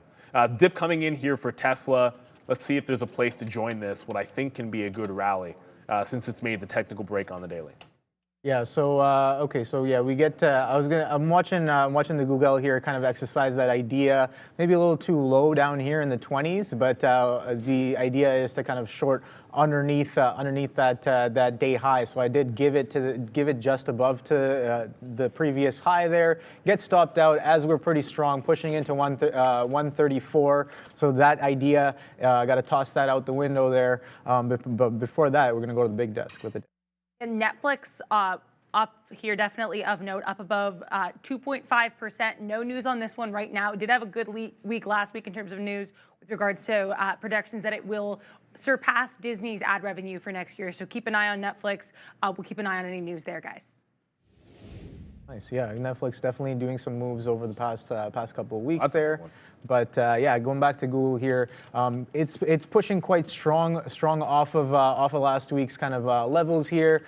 Looking left, we still have a previous high of last week's high kind of being 134.50 in the middle of the week, and then obviously Monday highs, we're testing those right now just underneath that 134. So yeah, let's see if this strength is going to continue to push higher. We might be negating a little bit of last week's price action there through that 134, and if Google can get above and hold 134, oh boy, I think that kind of sets us a little bit poised for a continuation this week. A little bit of green over last week's levels here above that 134. So I'll be patiently waiting. Apple looking relatively weak as well. I'm very tempted to kind of get in short on this Google, but you know what? I'm gonna do my best not to give into said temptations. This trade can definitely to the dark side will be. Listen, I have no problem. I guess kind of dabbling with the dark side, but temptation definitely not good for either side. I would say so. That 134 coming in quite strong, but Apple here, I want to point out, is very what do you call weak here. It's very weak. Very It's weak. dying now. Yeah, so kind of a different story than the futures here as well. 152 holding on Amazon, so I do want to be a little bit patient. If 152 is not going to continue, I do want to look for the short back down through that level. But here's the thing. So far, Google is breaking out. 134 is testing. We held last week's highs at 150 halves. So should I be shorting above a 152 hold? Probably not, even though it is pretty It's a strong. yeah, exactly. It's very strong. So I should. Let strong stocks be strong. Yeah, I'm going to wait for a pullback to sustain above 151. How about that? 151 sustain, look for consolidation, and then maybe look for the long if we have market tailwind as well. We are breaking out of last week's highs, and I do want to stay a little bit with that trend above 154. But Apple looking distinctly different here. 196 pushing back down off of that 200, not 200 fail, but a little bit of a pullback off of the 200. Failure to follow through into the 200 is what I mean. And we talked about a little bit of a pullback into this trend here. Well, we are well within trend. Again, that 192 looking a little bit distinct. It was resistance. Now it's turned support. That 192 we're raging right down towards it. Since open, Apple has only sold off, and distinctly different from the rest of the names here. Softy finally getting a little bit of a pullback. What's going on with the Here goes Affirm, guys. I was able to get in tighter to 42 the second time through, and was able to get out again 41.50. So it gave the kind of the consolidation trade. Then it broke out the top. So in an effort to sort of stay up on the stock, and again, it's a matter of having it out and taking it out really more than anything else. Was able to grab that short, but better price second time. But it is now stair-stepping upside. I still think underneath 43, I want to be playing the fade. So 42 half and 43 for fades are going to be there. Still like the levels. I'm going to be very patient with it now that it's looking trend to the upside. You know my style, going to adhere to the outs. Same thing with NIO. I was able to get another sort of entry off of this same double bottom here at 822. So it did stop out. It then held the bottom, got back in. It's gotten to 35, 36. Can't seem to break into the 40s. Now long at 29 on NIO. Still doing that dip buy. But if this is going to hold at the level we like, I want to be in it. This is previous resistance turning into support. We anticipated the dump, probably could have found a short into it, but if you don't have it, you don't have it. The other thing going on right now is Coinbase is up 1.5%. Mara is doing its thing. You're also getting a bit of a mini breakout there on BTC as well. The only bad news, 150. I mean, 150's been resistance. If it can turn back into support out here, this has $3 or $4 to go. I almost think Mara, in some ways, come on, there we go. In some ways is like the more impressive runner. This is a much more clean breakout here on Mara, right? Like you get the $18 even break above Friday's highs. Very key level that it has a chance to get to at the 20 level. That's more like a clean break that I think can stair-step with room to 20. So if this pulls back in, look for some kind of dip buy into VWAP there on Mara. I just prefer that setup a little bit more. Affirm still churning. I think Apple is just sick at this point. Well, if you had that short off the open, which I did, 20-cent stop out, didn't get back in and jump on over to Meta, that is still the key price. If you get 95s, I think you'll work back on this and look for the stairs to the upside. Meta is still strong but pulling back, so I'm out. I'm looking for 338 or back in around this 340 to go dip buy hunting on Meta. We took the money and ran on the initial long. Now we're looking for the secondary push over there on Meta. And one more for you before I get back on over to Obi. Just want to shout out to Fuel Cell. This is our good friend, and we're going to go to the desk first. Fuel Cell rejecting the 60s almost entirely, but it is starting to pull back in. I wanted the long in front of 160. So far, the bottom has been the 65 on a wick at the open. I think the chance is going to come in here pretty soon as we go to the desk with Adara. Yeah, just keep an eye on this Massimo here, MASI. This one is of note given that Apple is discontinuing the sales of two of its Apple Watches with regards to patent disputes with this company here, MASI. Keep an eye on this name, guys. Massimo. I know all about that. Anyway, I don't know why I find that one amusing. But Hampton's trader, AMD getting to 140. Is it though? I don't know if it can get there. I mean, a lot of times like you get short too early or you play off the level that's not the key level. Let's just give it a chance to get there. If I like 140 and we talk about being patient, allow it to trade at that level. It's the same thing with Affirm here. You've got to be patient. You try to make the trade, pops into 42, then you get the dip into 41.5. Now it's at that 43 level. So if you sit there sort of just fading into every single price, not taking it out, you're in trouble. Now I can wait and look for the opportunity to fade this 43, which is happening almost right now. So patience is going to be a virtue here on any stock as you're looking to fade it if it's showing some kinds of strength. Trade the key levels. Can't say that enough. If NIO gets to the 40s, I'll take another out there. But I've already scalped like inside of 10 cents. I'm looking for a little bit more on the second play. Yeah, so I pulled up NIO here. NIO kind of selling off the open there. Again, we talk about kind of an investment of $2 billion into the name, and I did have 930 kind of marked as a potential area to look for a push through, and that never really came. We got a nice little fade off of that 9 level there. So I'm looking to see if any of these pops kind of sustain there. Got a nice little moving average going on here. So if we do look to trend on the day and make lower highs as well, I do want to look to get involved here on NIO if it's going to start to sell off a little bit here. And taking a look at the chart, we talk about some of these levels potentially coming into play, right? So let me go to the hourly here. I can pull up the hourly. Okay, so yeah, just looking left, horizontal support and resistance, right? So a little bit of a resistance happening here at that 9 mark, and we're coming back up into this potential resistance and support.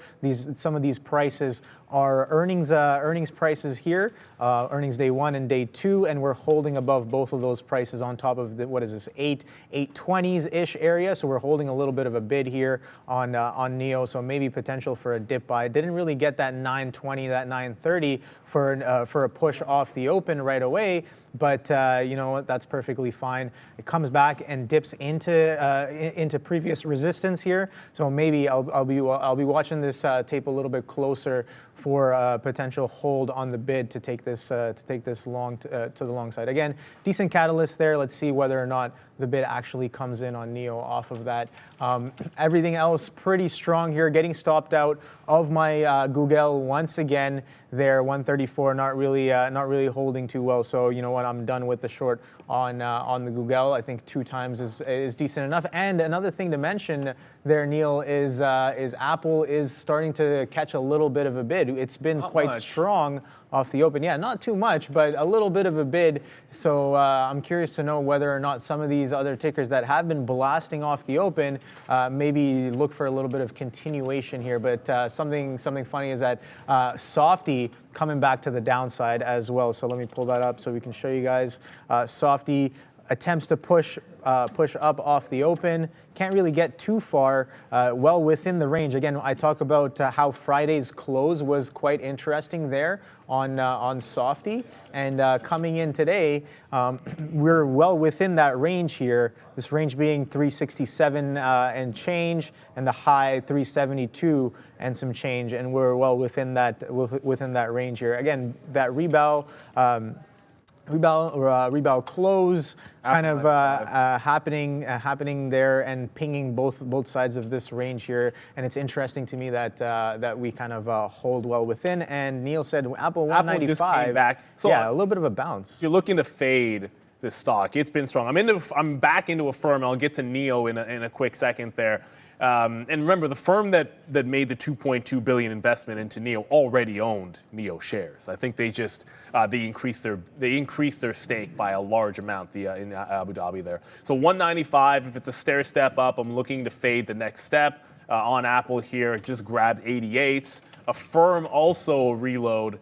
Not a reload because I got out of the stock when it broke out the top and then got back into it in front of the 43 level. But if it takes out 43, you know, it's been support to resistance. This is the area that I want to sell it and look to get back into the 42 level on Affirm. It is definitely counter trend, but you've got to be A, patient, and then B, make sure if it makes that fresh high that I just jump right out of it. I don't like fighting the stock. I trade it at the key level and then move on. NIO have managed to find the bottom here, at least temporarily.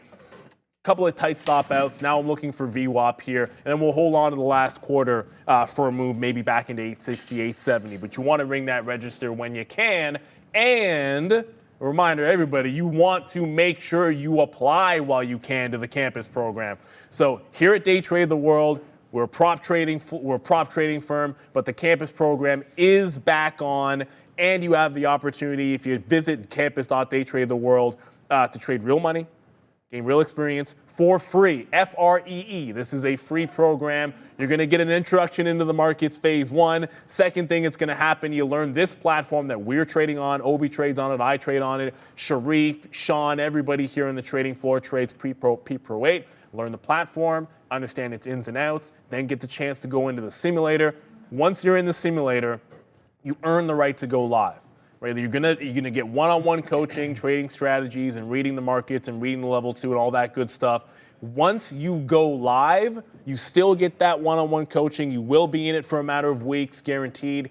But you can become a fully funded trader if you meet all of the goals set out in the program. You can become a funded trader. It's about 16 hours a week, so you can do it on a part-time basis. It's great if you have like a side gig, all that good stuff. But all that's required is your time and effort and the willingness and the ability to put that effort in there into the markets. And again, it is free. We're not asking you for any money. You do have to be in Canada to apply, and it is going to be applications accepted until January 2nd. So you want to get them in now. Don't wait. Get them in now, and that way you have a chance to be secured a spot if you want to be in this program. So again, it's free. Put that time and effort in. I think it's a great opportunity. Obviously, I'm biased being a trader here for 20 years or so, but it is a very different experience being able to trade as a prop trader with a firm like this that has the risk controls and all that good stuff that helps you. When you're a retail trader, a lot of that you have to do on your own.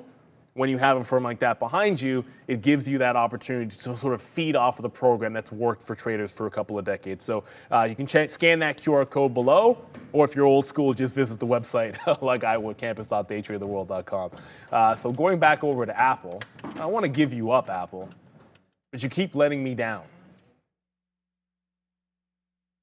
Well, okay. You know, it's one of these mornings where, like, I'll look back and it's like, okay, well, every trade so far has been good, except for short Apple. Like, I'm actually managing to enter this stock at good price areas and have the direction completely right, yet somehow it's like the only stock that I'm not up on. Go figure, right? But that sometimes it be like that as a... It's funny. I take that one from Luca. He would just always say, "Sometimes it be like that." I'm like, you know what? That is so true in trading. I've got the idea right here, but it's just a matter of finding the execution. I know what I'm doing wrong. I'm getting it on the front end, not the back end. It happens at the open, so I need to be a little bit more patient, waiting for the key levels to come in. Now, patience has not been a problem on Affirm. I got the 43 rollover. I'm shooting again 42 half and then 42 even. If I'm gonna go counter trend, which this is counter trend, I wait for the key level, trade the key level, take the target, and move on, because the futures are flying, man. Oh, yeah. Like, these futures are going to the upside and wanting to test last week's tops. So if 16.9 is breached, I don't think you want to be fighting too many shorts. But as you get up to this level, I think that's where you want to look for some of those fading opportunities. So NIO just got to the 40s again. I want to see how far this one can go. I'm still holding a third of this position after getting the fill out in front of 850. But I did say this would be one where you might have to take a couple swings at it to find that bottom. So I had initial dip buy off the 40 level into 50, stopped out, re-entered it at 32, stopped out, re-entered it at 29, and that's held the entire way. I'm always willing to take the paper cut so that you can get the trade and be able to hold on to it. Shout out to you, Hamster. We love you too. And this ICCT, I know a lot of people are watching this one. That is what they call a pullback. Fails $3, but look where the support comes right in. Let the market tell you the levels. I mean, it told you 250. Well, in the pre-market, it showed you 250. And then look at it hold on a dime at 250. That's all you need. Wait for the key price levels, then execute, get in, get out, and then worry about it. You sort of worry about everything else after. Just follow the trend, trade the key levels. You can worry about trying to you go off kilter, try to figure out where the top is going to be, or once you're in the trade and it's a winner, you can worry about the rest after that. But if you just find that key level, that's absolute gold. And shout out to everyone in the chat saying Affirm. Matt Booth, you're right. It is in an upward channel. But I'm short. I was short biased on the stock. I wasn't looking for the long, so I'm not going to have the long. I'm going to look for the short that sets up. And the first one was pre-market pop and fade. Worked, then didn't work. The next one was looking for that 43, which was previous support turning to resistance, so shorted off of 43. It's just the style of trade. If I had been thinking long, I'm sure I could have had better trades, but you can still have profitable trades as long as they set up for you. And this one did set up a couple of times for me in the other direction. Yeah, I think Sharif here pointed out a few minutes ago that Carvana is running. So I did pull it up, and Carvana, decent move, very strong off the open here. Kind of a 52 area was pre-market consolidation highs, and then last week Friday highs in and around that same place, that 52.80s, 53s. But last week's high coming in right here at that 54.34 right there, and we are pushing past that, past those prices here today on Carvana. Very, very strong over the past few weeks as well. If you kind of look back on this chart, we've been running up since earnings as well, and we're coming into some significant resistance from the earnings from before as well, in and around this 62 and change. So that's definitely interesting here. Post earnings consolidation. Again, we keep talking about this. We're seeing a lot of these names do this kind of action where you have an earnings report. That's pretty decent, and then you consolidate in a bit of a range, and over the next couple of weeks you hold above that range and start to trend back up into previous levels there. And similar thing kind of happening here on Carvana. Look at this high volume, previous earnings as well, 62 potentially coming in, but we're still pretty far away from that.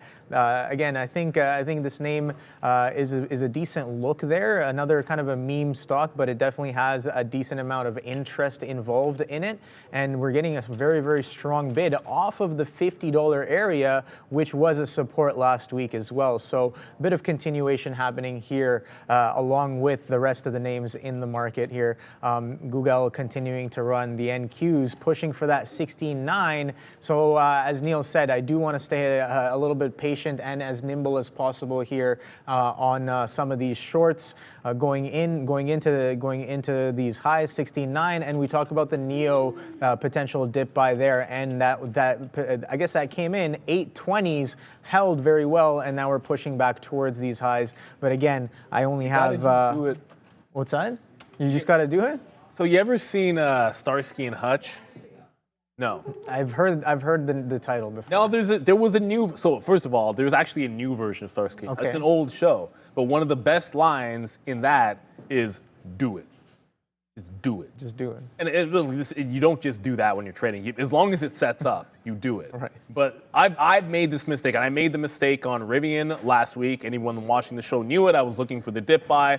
I took one swing at it instead of being willing to like stop out and get back in. This morning, it was going to be different on NIO. Even if I got stopped and it showed me the bottom, I was just going to jump back into that trade, always adhering to a stop at my price or at the low, and then looking to hold. So this one is getting back to the upside. It just broke 850. I got some 855s out. At this point, I think it kind of let it fly into 875 if it can get there. I don't know about re-entries unless it's holding VWAP and holding 850. That can give you consolidation or a dip back in 825. But let's get onto the desk. It's past 10 o'clock. What's happening now? Yeah, we have futures slightly positive right now. The SPY up about 0.5% here as we head into this Monday. We also had some interesting comments from Fed's Goolsbee earlier today, basically saying that he was a bit confused by the market's reaction to the FOMC comments, and that the market seems to be confused by what the FOMC actually does. That they don't want to pre-commit to what they're going to be doing at future meetings. But yeah, generally, just thought that was kind of note here. Some comments from Fed Goolsbee. We are up slightly on the day right now. In terms of individual movers, we have some of these oil stocks, oil names, including Exxon, to the upside right now as crude oil is seeing a bit of a spike here. We also have Netflix of note. Not any news that I can see on this one right now, but we did actually reach 52-week highs on this name, and we're up about 3.5% right now. Last but not least, we also have Deutsche Bank, ARM here of note. We got a downgrade from Deutsche Bank with a price target increase actually from $60 to $70, and also some news with regards to SoftBank-backed ARM basically laying off over 70 software engineers in China. So that is of note here. Brought to you by Surge Trader, where traders can get a funded trading account up to $1 million and keep up to 90% of the profits. The program has simple rules, no time limits. Go to surgetrader.com/TTV and use the promo code TTV for 10% off. Thank you. Shout out to you, and shout out to everyone that if you're long SMCI, shout out to you. Flying high like the run game. I'm telling you, man, this is plowing through the offer like James Cook through the Cowboys' shoddy defensive line, just gashing left, right, and center. This is what happens. Like if you don't, it gets one thing to break out. It's another to go absolutely parabolic, and that's what's happening over here in SMCI. So broke out 300. It's making another attempt to break the daily here at 20 through this 21 top. I mean, this is wild. It's 7.5%. This stock has made moves like this before. I mean, I know 350 is a long way away, but I mean, 350 is the only thing that stands out here if it gets through the quarter mark. So shout out to you on SMCI if you got it. NIO's making a bit of a turn. Affirm, oh my goodness, as I was doing that, Affirm might have just given another opportunity. It wicked the 43 level there. So it is an upward channel, but it's been wicking this 43. That could have been a re-entry in the 90s, and I have an 87 price, which I don't really love. If I can get one more shot in there, like up down in the 90s, we'll go for that and go do it. But the market wants the top. It's going the other way. It's taking out this top. It's trying to get 16.9. Talking about the NASDAQ here, trying to get 16.9 to the upside. Absolutely flying. I got in and out of Meta very quickly for the breakout trade on a pivot. It is still redonkulously strong to the upside. I don't even know if we're going to get a chance for a reasonable dip buy. And I wouldn't necessarily buy tops to futures at these highs. You don't want to turn a good morning into nonsense by buying a top. You want to set something up at a key level at a patient price. I think maybe Tesla is providing you with that. We do pull back off the futures here. It's showing you some entries off VWAP. 56 here could be a bit of a play. NIO doesn't hold on to 850, unfortunately, but it's in the money, so I'm not really going to complain too much. We did grab it out above VWAP. I'm looking for an opportunity to get back in. Is it going to double bottom here, show us the quarters again, or are we going to get a hold above 850 and then I can join the party to the upside one more time? And now we can say this is true Hampton's trader. Now we can say AMD is almost there. Almost there. Almost there. 139.70, not quite, but it's pretty darn close. AMD, that 140, that's where I want to fade. Adara? This one here, IVVD, Invivid is the company name here, announcing initial results for their trial for an antibody candidate actually for the prevention of symptomatic COVID. So keep an eye on IVVD, up almost 180% right now, guys. Okay, we got some COVID got some drug. there. Yeah. Dump it. What's on there? Well, okay. Let me just preface that. I'm not saying automatically short the stock, but I'm just saying I'm a little. Really, like you're going to be up on the COVID drug? Okay, where's the top on this thing? If this is real, 480, it just got to 480 just now. I have to double check a second source because I want to make sure that this isn't just my chart not showing me. Going back, I see. Yeah, it's got a top at that 480 level for sure. That's a legitimate high, but I guarantee we don't have free locates. This is the problem. I wasn't looking at this stock earlier, so you have to pay for locates on this. I'll throw it to you while I go check for some locates on this. If it's too expensive, I probably don't do it though. Yeah, no worries. Apple kind of coming in as we push towards those 16.9s. That 195, I got a little long above that 195, kind of giving it some room there. Let's see if Apple kind of bounces there. 16.9 coming in real hot though, so I might be stepping in front of a train here if we're going to reject off that 16.9. We kind of talk about how that 16.8 played out last week. Let's take a, I'll pull up the chart here while I talk about it. on the NQs here. So yeah, we can see that we held decently above that 16.8 last week, coming in off of that strong dip. And then we're pushing back towards the upper end of this this consolidation. Last week's highs are pretty much knocking on the door right now here on the NQs, and I think that 195 kind of a dip into 194 and change, and then the NQ kind of pushes towards those highs. I like the long on Apple as of right now. Let's see how well this works out. Just looking at some of the strength, right? Softies pushing up towards its highs. We got slapped around trying the short on Google. Didn't really work. Google is continuing to go off that 135. Very strong there across the board there. Yeah, Neil, this market's definitely flying. I had 370 kind of marked out on the SPY, and the 370 pretty much didn't even give you that level in the open market. It holds in the pre-market, and we've only been bidding up since then off of that. Sorry, the 470 on the SPYs there. So here, let me just point it out as well. So that 470 on the SPY, a little bit of a level from last week, a support and resistance, and then coming in today as well, acting as a bit of support in the pre-market session, pushing back towards some of these highs. So I think that's definitely an interesting look. Apple as well, we talk about kind of holding some previous levels. We came in, again, very strong trend on the day, 192, kind of the support from before. But if we're gonna make a higher low on the longer term trend, I think this is also a level here. We've seen some of these strong sellers off this 194, 195 as well, and we're getting a little bit of a chop here. So I think if we can distinctly make it above that 16.9, we'll be a little bit better poised for this long. But if that won't be the case, and we kind of continue back down and reject that 16.9, I'm more than willing to get out of this long and let it kind of consolidate and work. But Google, man, that thing is raging to the upside. 135 is 60s coming in. Yeah, okay, so we talk about that 133.60, 133.30 area that I had marked being a little bit of a resistance from last week. Why am I trying the short above that level? Even though like the initial short, I don't mind this at all at the level where we did see sellers last week. But when we distinctly break above and hold and consolidate at that 134, I cannot be thinking short here. Again, this is in retrospect. Short above your stop. Yeah, exactly. So I'm just like, I'm holding on to that bias, right, Neil? I'm just like, I wanted to short off of this level. There were sellers there last week, but clearly when the market is showing you that we're going past this level, and not even that, we're consolidating above said sellers from last week, I can't be thinking short. You know what you just got to do? I got to do better than that. Sometimes you just got to slap the fail on it and move on. Yeah, exactly. And again, you can get away with being counter trend and not losing money if you just have a stop. Yeah. So I was just asked, where's my stop on Affirm? You guys know where my stop is. Short in front of the, it wicks 42, puts in a high at 11, 42.11. I reload it, scalp out when it breaks that top. Short it off the 43 level, and when it wicks that high, when it breaks the consolidation top, I'm out. Just out. That's it.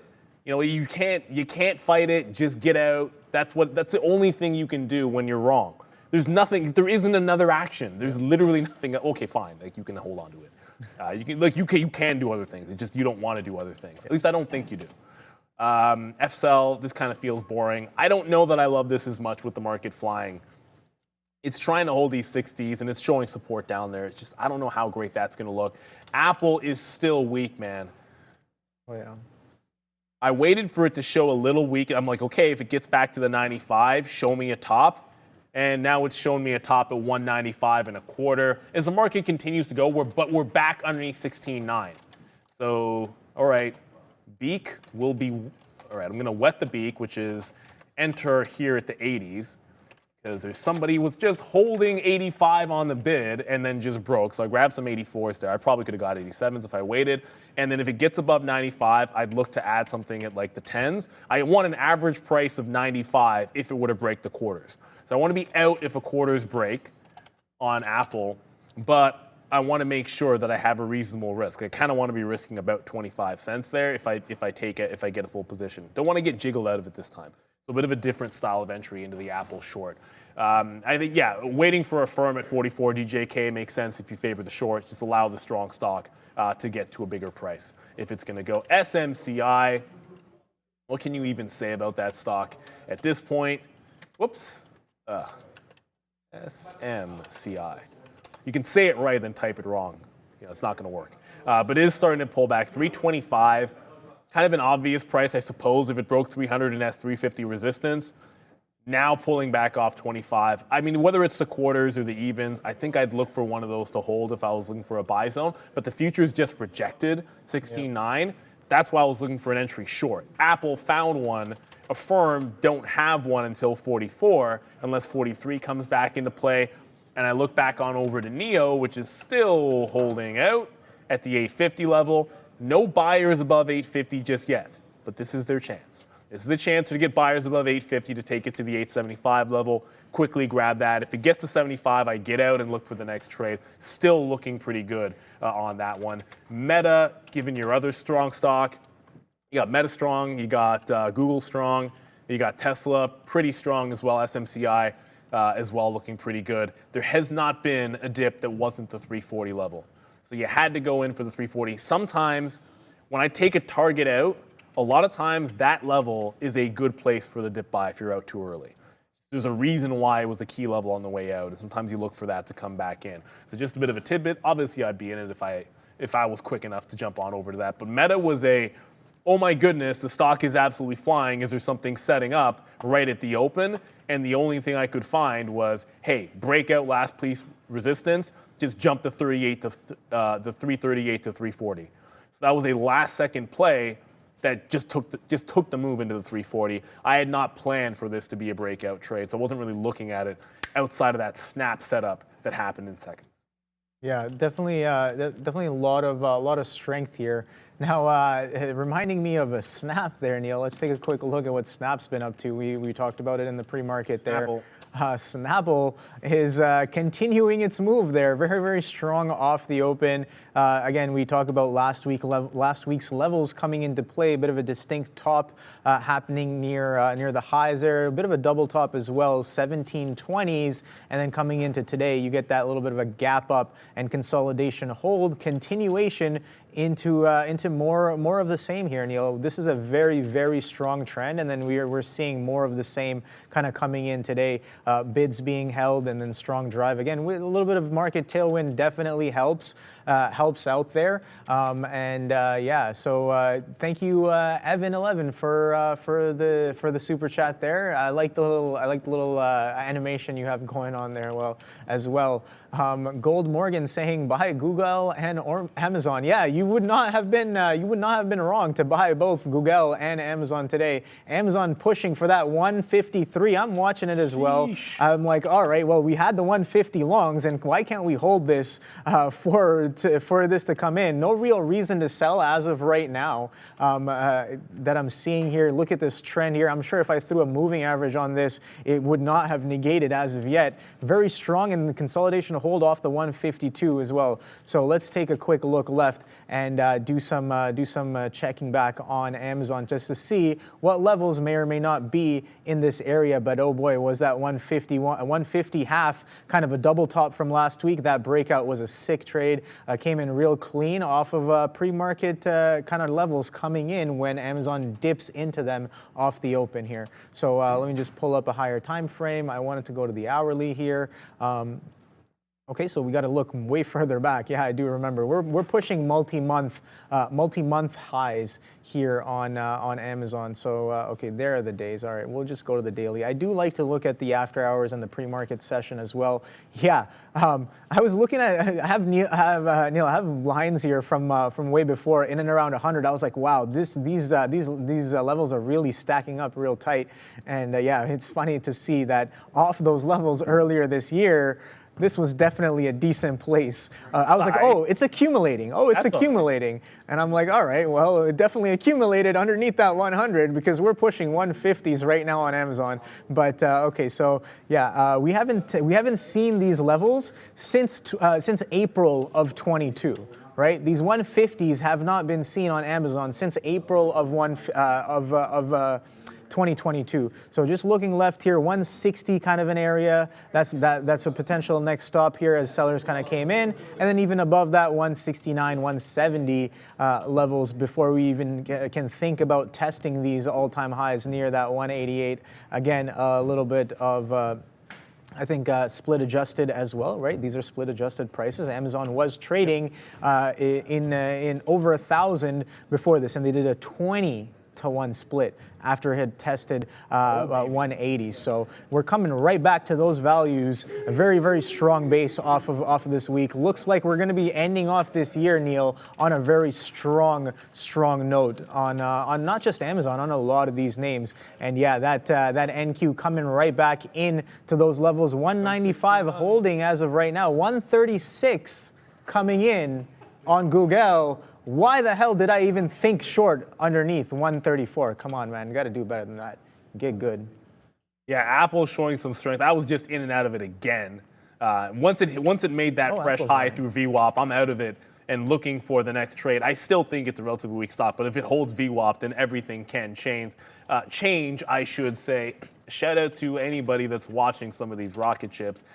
NVIDIA is going to be close to $500 in a couple of seconds. Not a couple of seconds, but it's at 98 now. Anyone watching these charts has known 500 has been a big resistance level 69. for this stock. So if it gets there, the other stock it's going wild now is, we said this on Friday, Nikola and $1. No, it rejected $1 on Friday, had this one short on the first available pop, which was to 92, went 92 to 98 a couple times. So that was a trade on Friday. I think it looks like a pretty decent shot for a breakout on Nikola to the dollar level. First thing first, though, if it fails the dollar first time through, I'd look for a short. Usually trying to risk a couple of pennies here. So I do respect that dollar level when a penny stock tries to get to the first time. It's not free locates. I'm going to have to pay for locates to try a quick little fade on that stock. But if you look everywhere else, it's about where do you join. You want to be a joiner. Meta joined the upside. Great rapper, by the way. What's that? Joyner? Have you heard him? I don't even know. This is a TradingTV Live first. Like you just said, great rapper. I'm like, I have no idea who you're talking about. Okay, so this guy blew up. I think it was during like COVID, and how he blew up. Very, very interesting. He would just mix.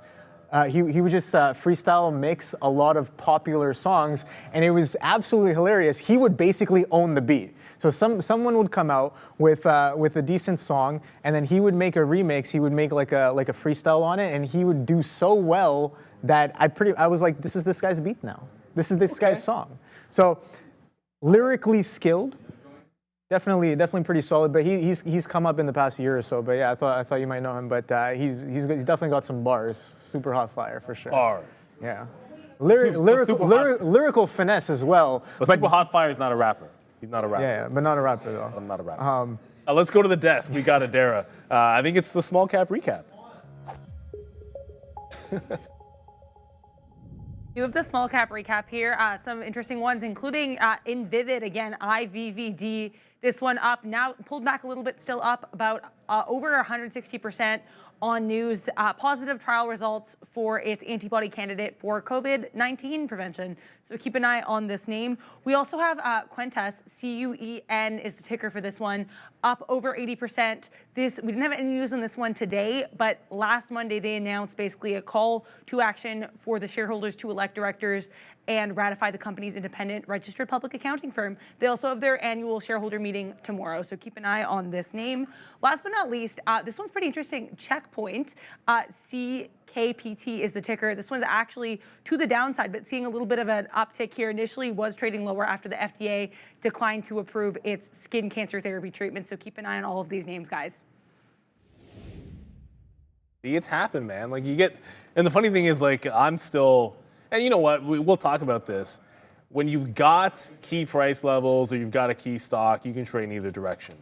The news for Apple was negative, and there's now held offers at the quarters. So I jumped out of it when it broke that. But if it can break the 50s, I'll probably jump in and out of this one again if we can. The market just wicked 16.9, so it got up to that high and pulled back. So anything that sets up for a short I want to have. Apple's still trying to do that. It's the only weak stock out there in the Mag 7 that I checked. If there's something else that's weak in the Mag 7, you guys let me know. But it's the only one that I see that is. Affirm is still holding pretty well above 43. So that still looks like it's stair-stepping up. 44 would be the next level to play. Meta. Okay, Meta's trying to dip here. I don't even know if we're going to get a good dip on Meta to be able to join, but I do like it in front of VWAP if you're able to catch it. I just like Meta and Tesla a little bit more. And then AMD, the 140, cannot seem to get to 140. It's still stair-stepping up, but I like that 140 price. Just have to be patient enough to be able to get it. Let's go back to the desk. We've got Adara again. Just a quick update here on Netflix, still trading much higher, up about 3.5%. So the news on this is Morgan Stanley increased the price target to $5.50. So that is what's going on with Netflix. This name is still really strong, guys. Okay, Netflix with a little bit of an upgrade happening. I'll pull that up in a bit. But okay, so what's happening with that? Did it do anything with that 50 yet? And the 60 level. So anyways, I told, just very quickly, not to interrupt, but if you're watching US Steel, $55 buyout cash. So you're not expecting a ton of movement, but there were two ridiculously sized buyers in the pre-market. And one of them was at 50.50 and then 50.60, and lo and behold, $1 lower, a similar thing is happening at 49.60. So it is run into another brick wall at that price. You can see if this is able to get through 80s, so call it 49.80, I think it has a chance to squeeze back into 50. But until then, you have profit takers galore at 49.80 on this stock. So it's found a bit of a short-term equilibrium. I'd watch real closely to that 49.80. If that gets taken out, I think it's going to give you a 20, 30 cent move to the upside. Again, just because it's being bought at $55, it does not have to trade anywhere near that price today. As a matter of fact, I don't think it's going anywhere close to that price. I was looking to fade it if it got to 52. Obviously, that never happened here on US Steel.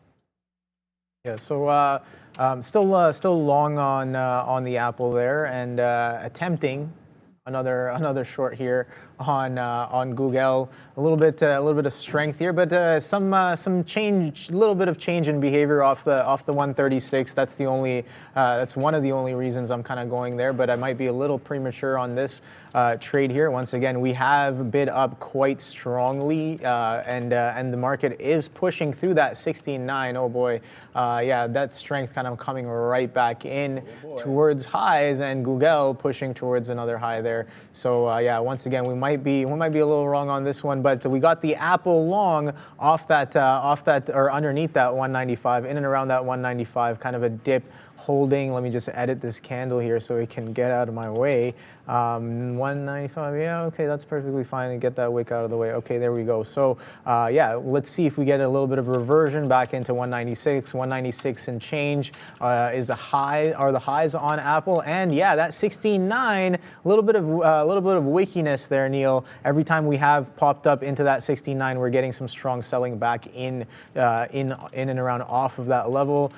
Just underneath that 4,800 on the ES as well. So I'm curious to know whether or not Apple does a strong continuation. Softy just pushed its highs in the past few minutes as well, so that's pretty strong. Amazon coming off of that 153, so maybe I'm going to stay a little bit more patient on Amazon to see if I can catch the backside there, Neil. And you know how much I love the backside, and I got to stay a little bit more patient for it.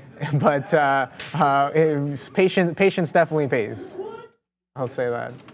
I mean, if you're if you watch Archery, you know what's up with that. But phrasing. Affirm still trying to battle this 43 level. So we said be patient. Once 142 went, look for 43. There's some buyers attempting it here at 43 even. And you've made a pretty firm top at 43.5.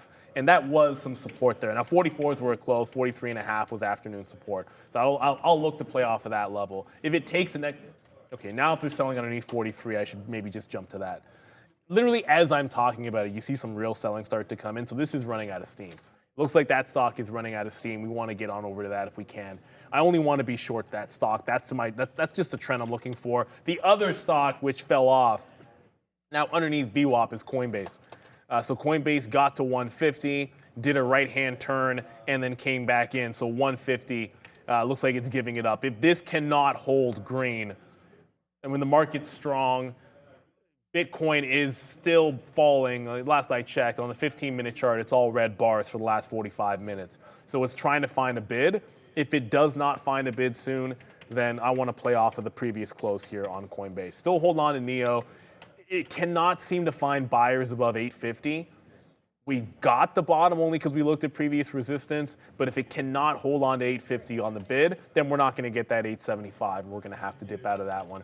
NVIDIA, very close to the top, that 500 level. Now, if you're looking to short NVIDIA off the 500s, 505, 510, those are levels. I just kind of like AMD 140 better. So I'm looking for a chance to be shorting AMD at the 140 if I have to go counter trend, and not necessarily NVIDIA off that top. So if you're looking at NVIDIA, good for you. I just like AMD at 140 better, and still patiently looking for the next dip buy opportunity in Tesla. Maybe it's VWAP, could easily be 257.5 where you had the opening range bottom. I'm looking to be a joiner on Tesla. I'm not really thinking about the short trade on Tesla. It's kind of like Meta. Just patiently look for that dip buy. There were some good longs early. It's all about finding that big level a little bit later. This market wants that 16.9, it looks like. And a bit of weakness on Apple gets me out of. Yeah, it might be a little, again, it might be wrong on that, but that's perfectly fine. I saw it push up into this 195.60s. I was sitting underneath 196 to kind of get involved and piece out more of this position there, but we show weakness on around the $0.50 with the 50% retracement of this range that we've made off the open. Yeah, I do want to piece out a little bit. Yeah, I understand that 69 is coming in as well. If we hold above this, the market could continue pushing up. Softy is super strong, but also at the same time, knocking into some of last week's highs, that consolidation high end of week at that 373-ish level on Softy coming in as well. So let's see where this goes. ES and NQ very, very strong, 16.9 coming in. There goes the ES with printing some more new highs there, but a little bit of a slow, not as much of a reaction on the Amazon there. So you know what? I'm going to take Apple off my screen for now. Apple can continue there. I'm actually going to put an alert just you know what, just in and around that 196, because I did want to get involved at that 196. So if Apple can come back there, I'll have an alert ready to go and potentially let me know that maybe Apple's setting up for something else there. But a little bit of a bounce coming in, like we said, off of that 195, kind of a distinct pullback up after we straight quadrunked, and the market shows some strength after that as well. So we got a little bit of a pullback, but Apple definitely showing some relative weakness on the day today. Let me pull up my Amazon and see what is going on over here. Amazon, that 193. Oh man, why do I not hold these wicks, man? These wicks are definitely problematic today. So let me get those out of the way once again. Just quickly come back over here for a second, because we just keep wicking. That 169, sorry, 16.9 on the NASDAQ, but there was just the dip buy opportunity in Tesla. So Tesla, it didn't get to 257.5, it held 258 clean. On the way back up, I got 11s into the local top or local bottom, I think, and it's immediately going to come out. But it rejected the high of the day, could not get through the high of the day. So it was a quick scalp trade for the 50 cents. And then immediately back out. Do not need us failing 69. If we fail 69, I think we could be back at VWAP. So I want to be going for the dip buy, but I don't. But I want to take these little shots at it and then hold for the bigger move without getting wrapped up in some big average at 10:30. As I said, when you have profits from the morning, you don't want to give them up chasing the move. So quickly in and out when it had looked like it had found a bottom. Now we're starting to get some weakness back in here. Firm can't hold 43. I'm probably jumping back to that short as we go to the desk. It's 10:30. You know what's up. It's time for crypto. All of these crypto-related stocks really interesting today, including Riot. We did see an increase in this one as the market opened, with Bitcoin regaining some strength, now falling off a little bit. Now we're just below 1% to the upside on Riot. A lot of the charts look pretty similar, so you keep an eye on these crypto-related stocks. As Bitcoin moves around quite a bit today, as you can see here, this wick to the downside, this is on the daily chart. We did dip below that 41,000 area. Now we're just above it, that 41,300.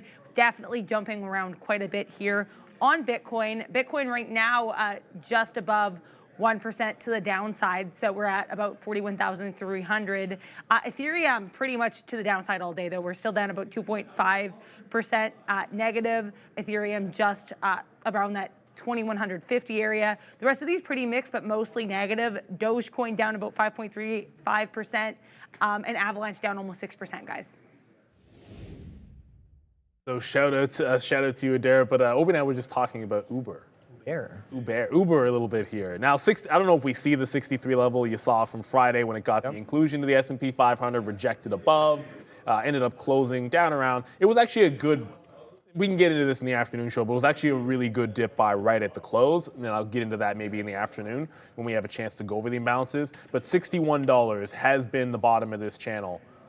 So it's resistance into support. If it gets down there again, I think you look for a bounce play, at least initially. And if it can't hold on to 16.5, Quadunk City potential on this particular name. So it is worth a watch. NVDA, still the undisputed channel. It just got to 500 on a dime.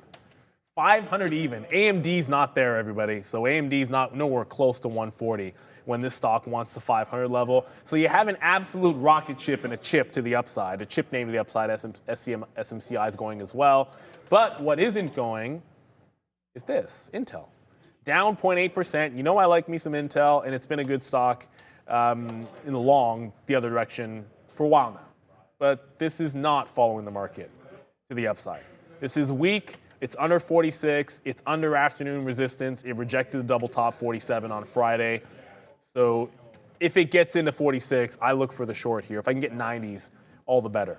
That's just a relatively weak name that you want to play in the other direction. So, go long, strong stocks, go short, weak stocks. I'm going to look for another opportunity to get long into Tesla, but Intel is on the radar for the short side of the trade, not the long for me. I promised Sharif I would say this.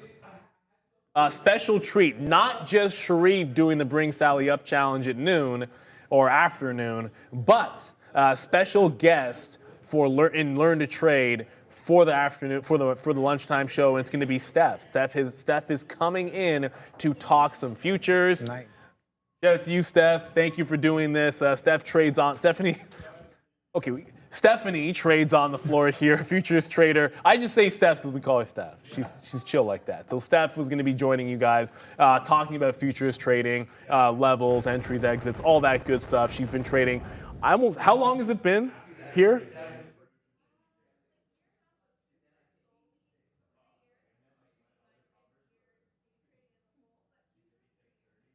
So she's been day trading for 5 years, futures for 3, and 1 year on this floor. So valuable insights to be gleaned from Steph when she joins at 12, joining Sharif. It's going to be awesome as always, and not just because Sharif's going to be getting his workout on, because his team absolutely. Look, I don't want to say they choked because they didn't even show up. Like, you can't choke if you were never even there, and they were never even in it. So, the Cowboys providing us with endless entertainment. I just got into Affirm. Let me just pivot on over to Affirm here. Fed pivot? No, not a Fed pivot. But Affirm just got back into the 90s. So, look, if it had gotten to 43.50, I'd be in that trade. But it showed me a series of lower highs. Last one to 43.20. Then it wicked 43 even. So I just grabbed the fill. I actually got 91s in there. I'll play this one into VWAP. I want to see the sellers continue to hold on to this 90 level. The 43 even level. And if they can, then we're good to go on this. But Tesla, we're being patient, which I think I'm trying to be. Then it should be VWAP here, like 57s, VWAP. That's the entry point. Let's be patient. Let's wait for that price, see if we can't get it. Frank Jones. What up, Frank, in the chat? CVNA, Carvana. Well, 56, I guess, was a short. If you're into that sort of a thing. On the daily chart, it's generally been like closer to 58. That's the big level. So that's where I would have been waiting 58, 59 for a short on Carvana, but I guess you just couldn't wait for it. It's already turned to 56. Maybe you can hold on to this and stair step it to the upside, but monster levels on Carvana, a couple of dollars higher from where it turned. So I'd be very, very careful with that. I think you want to go again, if you're into it, you can try buying highs on this, but you want a stock breaking out key levels when it's a squeeze. Once it's already broken and then gets to the big level, at that point, it's hard to want to chase it. Meta, there hasn't really been a good dip in here. It just continues to hold really tight to the top. So patience is the virtue here. Tesla's giving you a dip into VWAP, it looks like. Meta is doing absolutely nothing of the sort. Nice trade there. A little solid into the momentum, catching a little chunk there. But you know. Yeah, I mean, you traded the trade you wanted. You know, the thing is, it wasn't part of an initial plan. Right. It just ran $3 going into the open, and all of a sudden was at a resistance. Yeah. I was like, okay, this is just a breakout trade, get in, get out, because I had nothing else set up. Yeah. A little bit of a pullback off of that 16.9 coming in. Let's see if that Google kind of comes in as well. I do want to start getting a little more aggressive with this move here.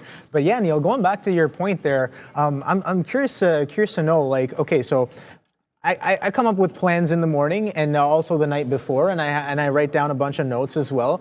But when that trade shows up intraday in the moment, sometimes I find myself kind of struggling to make that full out plan almost on the fly, but because you're not really on the fly, right? Because you're not making it up on the fly. How do you go about that? It's a standard pre-market high breakout on previous resistance. Yeah. And if it's just a pure breakout play scalp trade, then it is in on the break once buyers are above. It's out first resistance. Okay. I get a first, and that's just, you have that in your playbook. First piece out, initial push. Yeah. Second piece out, first resistance. That's just it's just a playbook. Yeah. And because it wasn't part of the plan, it can't be anything else. And I'm just talking about right. Meta. Right? Like Meta, because it came out of nowhere, you just fall back into a setup that you know, which is, I know 338's the level. Here, I'll go back here. I know 338's where you need to see the buyers. The first push takes you right into the other wick highs when it took that level. That's the 65, 70 cent level. So it's out at that level. And if it continues above, next out 340, which is the next level on the upside. So again, yes, you can make another trade if you have it planned out, but I wasn't planning on trading Meta. Meta was chilling, doing absolutely nothing in the middle of the range. All of a sudden, it had big strength at the open, and so you just set up a breakout trade and then take the breakout. If you can turn it into something else, congratulations, but it's just like breakouts are part of a repertoire when you're trading. So if you can find one that sets up, you kind of know what you're going to be doing when you see it happen. It could have failed, and I could have been out that one right away for like a 30, 40 cent hit. But it is 10:40 already. Let's get to Sector Watch with Adara. A lot of these sectors are a bit more mixed right now, including finance with BRKB Berkshire to the upside. We also have health technology a bit mixed here too. A little bit mixed to the downside. We have producer manufacturing here and health services. Definitely worth noting the strength in energy minerals. Basically, all of these look like they're very much to the upside, as we have some strength right now in crude oil with increases there. Consumer durables also pretty strong, led to the upside by Tesla. Retail trade seeing a bit of a pop as well. Amazon and Costco significantly to the upside here. It's also worth noting these tech sectors. Electronic technology, definitely one to note. We have a little bit more chip weakness here with the exception of NVDA. Still really strong here right now, up almost 2%. And then also worth noting technology services as well. Meta strong, Google strong, and Netflix very much one to watch right now to the upside, guys. Yes, What do you want to watch on Netflix? Nice. I don't know. Some decent shows there. Well, they got plenty of good stuff. Squid Game, it was pretty good. I haven't seen that one. Well, I'm not talking the show. I'm talking about the game show. Yeah. Either one I haven't really seen. Well, okay. It was a lot of fun. I didn't necessarily. There was a couple of things at the end that, if I'm being nitpicky, I thought were kind of lame. But overall, I think it was a heck of a lot of fun. You know, sometimes I think about it, like when something gets like really popular and like really, I guess Squid Games got really popular, right? I think everybody was going crazy about it. Sometimes I just like maybe internally like avoid kind of watching that as well. Maybe it's like that counter trender in me, where I'm just like, oh, that thing's trending. Maybe I don't want to do that. I don't want to be part of that move. But maybe that's the wrong way to do it. But it's kind of funny. I'm trying to be like self-aware more as of late, and I realize that I tend to do that. If something is really, really popular, I'm just like, yeah, maybe not. That's just called being a hater. Well, no. I have nothing wrong with it. But here's the thing: if something is being consumed by so many people, the level of influence that it can have, I think, is very, very strong. And I think that I want to kind of avoid that in a sense where, like, okay, I want to almost protect the mental. But maybe that's just tinfoil hat talk. But I don't necessarily want to be influenced by something that might be influencing the masses. You know what my take is? If that's your inclination, you're already less inclined to be influenced by it. So I'm the last person who gives a damn about what other people like. Anyone that watches the show knows that. Like, I don't care. Like, I don't care I don't need to know what is hip and cool for everybody else. I just like what I like. But, I mean, I'm going to give things a shot if something is good. Like, I'm not a big, Taylor Swift is huge. But I'm not a Taylor Swift fan. And again, it's good music. It's not up to me, but I'll give it a shot. If Sean's like, yo, this show is pretty cool, I'll give it a shot. Yeah. But Squid Game is fun. I have no doubt that it's a great show. I'm just saying, I think you'll enjoy it. I think you'll enjoy the show. I would give it a chance. If you want something which is a very similar flavor but is not as popular, because that seems to be what you want to do, then check out Alice in Borderland. Oh, well, I love that show. That one's good. That was solid. That was a solid show. I feel one in the show. I was like, wow, it's a better show than Squid Game. Okay, well, but not by much. Not by much. But it's a good storyline, and I think again there was a little bit of buzz about it, and I looked into it, and yeah, I started watching it with my siblings, and I just continued watching the rest by myself because I was like, this is a pretty solid, solid kind of show. But yeah, you know what, just a little side tangent there. 16.9, a little bit of a rejection. We're getting that first red candle happening, and I talk about that softy coming into resistance off of that 372, Neil, and I was looking at it, I was like, okay, here, if I get in here, I'll have to give it about a 70 penny risk, and I'm like, maybe size down a little bit, give it that 70 penny risk, and I kind of like brushed it off there, but it comes in a whole point off of that 372 there, and I was looking at it at 372 and change. And yeah, here I'll show you guys what I'm looking at here as well. Softy kind of coming into this 373, this last week's end of day consolidation range. I talk about how the close was very interesting, a little bit of a pinging going on at the close with this nice wipe up and down, and then kind of coming right back in. And then you get to those levels right there, and I'm like, maybe a little bit of a pullback if we kind of break this trend pushing into this level, and we did do that. I was looking at it 372 teens in the 20s right when it did that turn, and I'm like, maybe this is a decent place to get in and risk these 70s, and risking about 50 to 60 to 70 pennies even, give or take, and it comes right back in, and oh boy, did I miss that one. But you know what, if we're gonna reject, something else to note as well is VWAP is right here, so we might be consolidating above VWAP.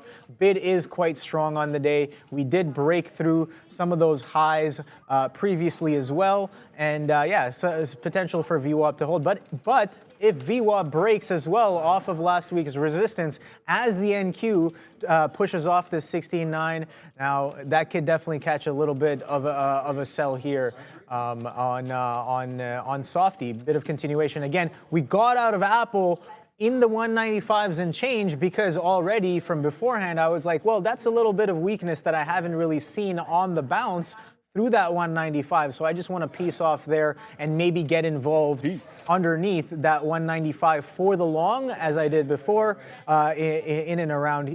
Well, never mind. That's not Apple. That looked like Apple for a second. But let me go to Apple real quick. There's acceleration to the downside now. There's the acceleration to the downside. Neil, I'm looking to get aggressive on this alphabet short. As you can see, I was aggressive on the way up, but too much on the front side. But now we finally use a little bit of confluence. We were patient. It's almost 11 o'clock.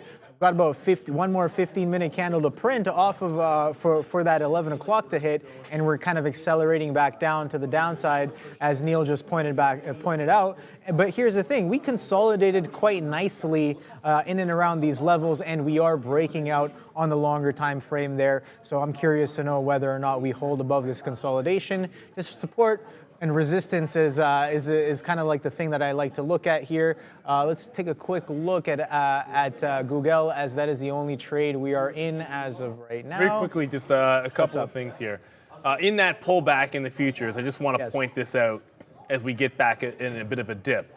The pre-market and overnight high was 16.86, like this level here. So we just grabbed underneath Friday's high, and we've still held on to that level. So you're still in a pretty decent upward channel, even with that rejection of 16.9. So there's still some dip buys that I'm going to favor on anything that looks relatively strong. So it was a lit grab underneath 250 at 257 into VWAP just now on Tesla, which I just got into at the teens. If it gets back up to 80s, I want to take some profit. If it cannot hold on to VWAP, I want to respect this to 56 and 55 and try a couple of other names, a couple of other legs on the dip.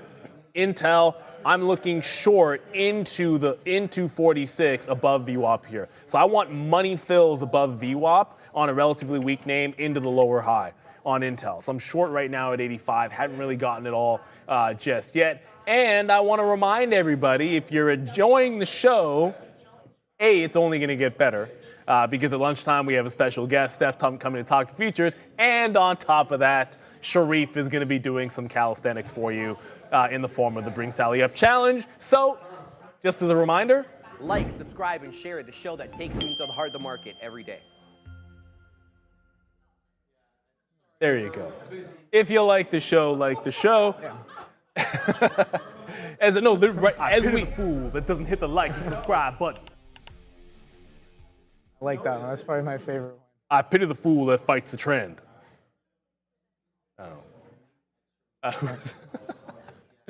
Why do we got to talk about pineapple? No, pineapple doesn't matter. Just before I move on, I did want to remind everybody this silly F-Cell stock. It's trying to catch a bid. This is a name I wanted to see show a consolidation above the breakout. It's not happening. Like I'm still waiting for it to show some buyers up in the previous high to go for the long. Just hasn't happened on this name. It's very slowly grinding lower, but it is now at the 160 level. So I just wanted to point this one out. I'm not seeing any reason to jump into the buy, but this is at the level that I would look to do it. And then the other name, the small cap that we're talking about, Nikola, you know what? I don't like you, Nikola. I'll tell you why I don't like you. Because I want the dollar fade. It goes to 97 cents. I get all excited to short. It's like 1 cent away from an entry. And then there's your pullback. So it gives you the pullback. It just doesn't wait around for me to get the price I want. So thank you very much, Nikola. Anyone that shorted it a little bit early, congratulations to you. I think it's kind of an easy setup. You can just get out if it breaks $1. But let's go to the desk. Oh my goodness, it's 10:50. Money talks. DXY here on the daily chart, just slightly moving to the upside. We did have this wick to the downside a little bit earlier today. Right now, we're just slightly positive. Overall, pretty flat, not doing much right now. We did have that big week for the USD, those 3 straight days to the downside amidst the FOMC meeting last week. We also do have some economic data to come later this week, including GDP and PCE results, so keep an eye on that. Right now, though, we're not doing too much.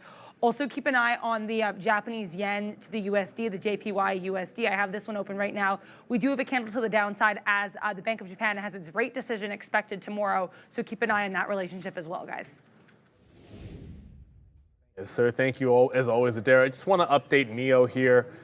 It got that VWAP break. The buyers never truly stepped into this above 850, but it is at that key price. Well, a little higher than the key price at that 830 level that we're talking about this morning. So if there's a chance to add to this, it's either right here, like one more bounce off this level and a break up, and I think I would add to it at the 30s. Otherwise, I wait for that 820 bottom. I have a trail in. If it takes out the low, then I'm just getting out of the last 10%. But we held on to some for the dream in NIO, which I thought could be 875. Covered the bulk of it into VWAP off of that low of the day. Looks like Tesla couldn't hold on to that bid. So first long in Tesla worked, second long in VWAP not. We look for 56 and we look for 55 back in. The short that I got is Intel. The short that I want is also Affirm, but I'm shorting into 46 here. I think if the market gives up the ghost and goes red, Intel should see the low of the day. I think if that happens, then Affirm is also going to be another opportunity, but I'm waiting for the 44 level. We've shorted the 43 level, the 42 level, and now I'm just waiting for the 44 level. I've touched no other prices when it comes to Affirm. Stock that's still undisputed champion today. Okay, SMCI's had a bigger day. But out of the Mag 7, it's Meta. 2.5%, high of the day as the market's pulling back. That's super, super strong. That kind of reminds me of another name that was on a rage for the past few weeks there. And oh, wow, Neil, it's doing the same thing here again today. AVGO. maybe it's the first day it kind of hasn't broke past the previous day's highs there. But take a look at this name, Neil. Every single day post earnings, now the pattern is kind of changed now, so I'm more comfortable kind of pointing it out. But every single day after we break this consolidation of earnings, look at this opening drive. Almost 15 to 20 points every single time straight off the open. Once again, and then today, doing a little bit of a different move there as, again, you can see that every day when we did have that strong drive, you violated prior day high within the drive there. But today, we're getting a little bit of a slowdown here. This name has not really looked back since it broke above this 950, this 1,000 level here, all-time highs on Broadcom, and can't stop, won't stop for the past week or so post-earnings, but a little bit of a consolidation going on here in and around this 1100 mark. So that's definitely interesting behavior. But going forward, again, I was looking at this name. When you showed me Meta, I was like, oh, I wonder what AVGO is doing. Did it do more of the same today? Not more of the same. A little bit of a muted move, but you still got that nice drive off the open. Sure, maybe not 20 points, but it does give you a push from 1120 all the way to 1139. So maybe almost 20 points there. 135 coming back in on the Google. As the market pulls back off of that 16.9, we have made a second 15-minute red candle here. So I'm just looking for that 135, kind of an interaction with a psychological level as well. 195 on Apple, Neil, kind of coming in as well. I was just talking about this, maybe potential to look for the long above a day low there if we hold consolidation above this. But with the market looking as heavy as it is, kind of coming back in and pulling back in towards this morning consolidation, we may have a little bit more to go. So I'll stay a little bit more patient on that. Trade idea I have on right now is the Google, and another missed trade as well I'm watching that I did want to short in and around this consolidation high from last week underneath this 373, 372, 70s being the high today, comes in all the way back down to VWAP. Let's see if VWAP has any sort of strength today on Softy. With this market jumping around this 16.8 and the 16.9 there, I think we will be continuing to look for more and more opportunities there. But that 195 hold on Apple could be something, Neil. Yeah, Apple is still a little bit sick, a little bit weak, but Softy and VWAP is a great look. This is that time of day where you might look for setups like this, like plays off of VWAP in either direction. And Microsoft is really hugging that level in what seemed to be a strong stock. The only two positions I have, one from earlier, obviously, which was NIO, which you've been in that one from the dip buy in the morning, and then got some money fills in Intel into 45.90. It just hit the 70 level, so I just took a fill out there. We'll step it down. I don't know if it flushes to the low of the day, but it is down 1% into an up market when NVIDIA it was doing this all morning long. AMD not as strong though. AMD. Yeah, I mean, AMD never really gave you 140, but, you know, I would have preferred to be short this stock, but sometimes you just don't get the entry, right? It's going to happen to you. Find something else, move on to the next trade. Obviously, if you shorted AMD off the pre-market highs and just took the 75 instead of waiting for exactly or close enough to 140, you'd be doing absolutely fantastic. So shout out. It's about having A levels and a bias. So it was right to be short a couple of chip names. Clearly just missed an entry point there. If we got Intel, we'll see if we get low of the day. I think it's very, very possible. John Spruill just said buy market. Bye-bye. Hasn't broken support yet. Remember, I just sort of went over this, but I'll say it again. We got a couple of minutes till we go to the midday. You still have the overnight highs where we broke out from at the open that could turn to support. So on strong names, you can still be looking for entries into the long. And you want to hang on to your shorts if we violate that level. So I'm looking for opportunities maybe to get into Meta. If Meta dips and we bounce off that level, I think Meta can be a long. If you're looking for shorts, the chip names, well, some of the chip names are proving to be some good ones for us here. With about 3 minutes to go, I just want to remind everybody, we'll mosey on over to Learn to Trade. A, we're going to have Steph as a special guest at noon, and B, Sharif is going to have a workout to do because the Bills are the Bills. And they're great. You're gonna be joining in for that? Why would I won the bet? Oh, okay. I ain't got to do ish. The only thing I have to do is sit there and count. Make sure he's doing them right. Well, I may or may not be eating an apple fritter because Mr. Westermeyer was kind enough to bring some pastry treats, which it's amazing. We have the greatest community out there, but it's like never fail. I swear everyone just keeps bringing me apple fritters, which the smile on my face when it happens, no one has to bring anything. You don't have to do anything. The only thing that we ask, hit the like, hit the subscribe, enjoy the show, learn from our trades and our setups, and learn from the rest of this community, and just get better every single day. That's what it's all about here. If you happen to have an apple fritter or two, then all the more power to you. But Sharif, have you been stretching? You ready to go? You're born ready? Yes. No, you don't want to pull a muscle there, bro. Pull what muscle? I am the muscle. Get out of here. Did you guys? Hold on a sec. Nice. I like the confidence. He went Jim Leahy on us. He's like, yo, pull a muscle. I am the muscle. And for those of you that think that Walter White, I am the danger, he didn't make up that line, okay? Walter White, I am the danger. That was years after Jim Leahy said, I am the liquor, okay? Just so, shout out to the Trailer Park Boys. Hilarious show. I am the muscle. You know what? I mean, look at the dude. Whatever. I can't even say ish to that because, I mean, truthfully, he probably is. Let's be realistic. I gotta go to the gym for the next 15 years to be able to catch up to Sharif there. I'm not even trying. I mean, yeah, go sports.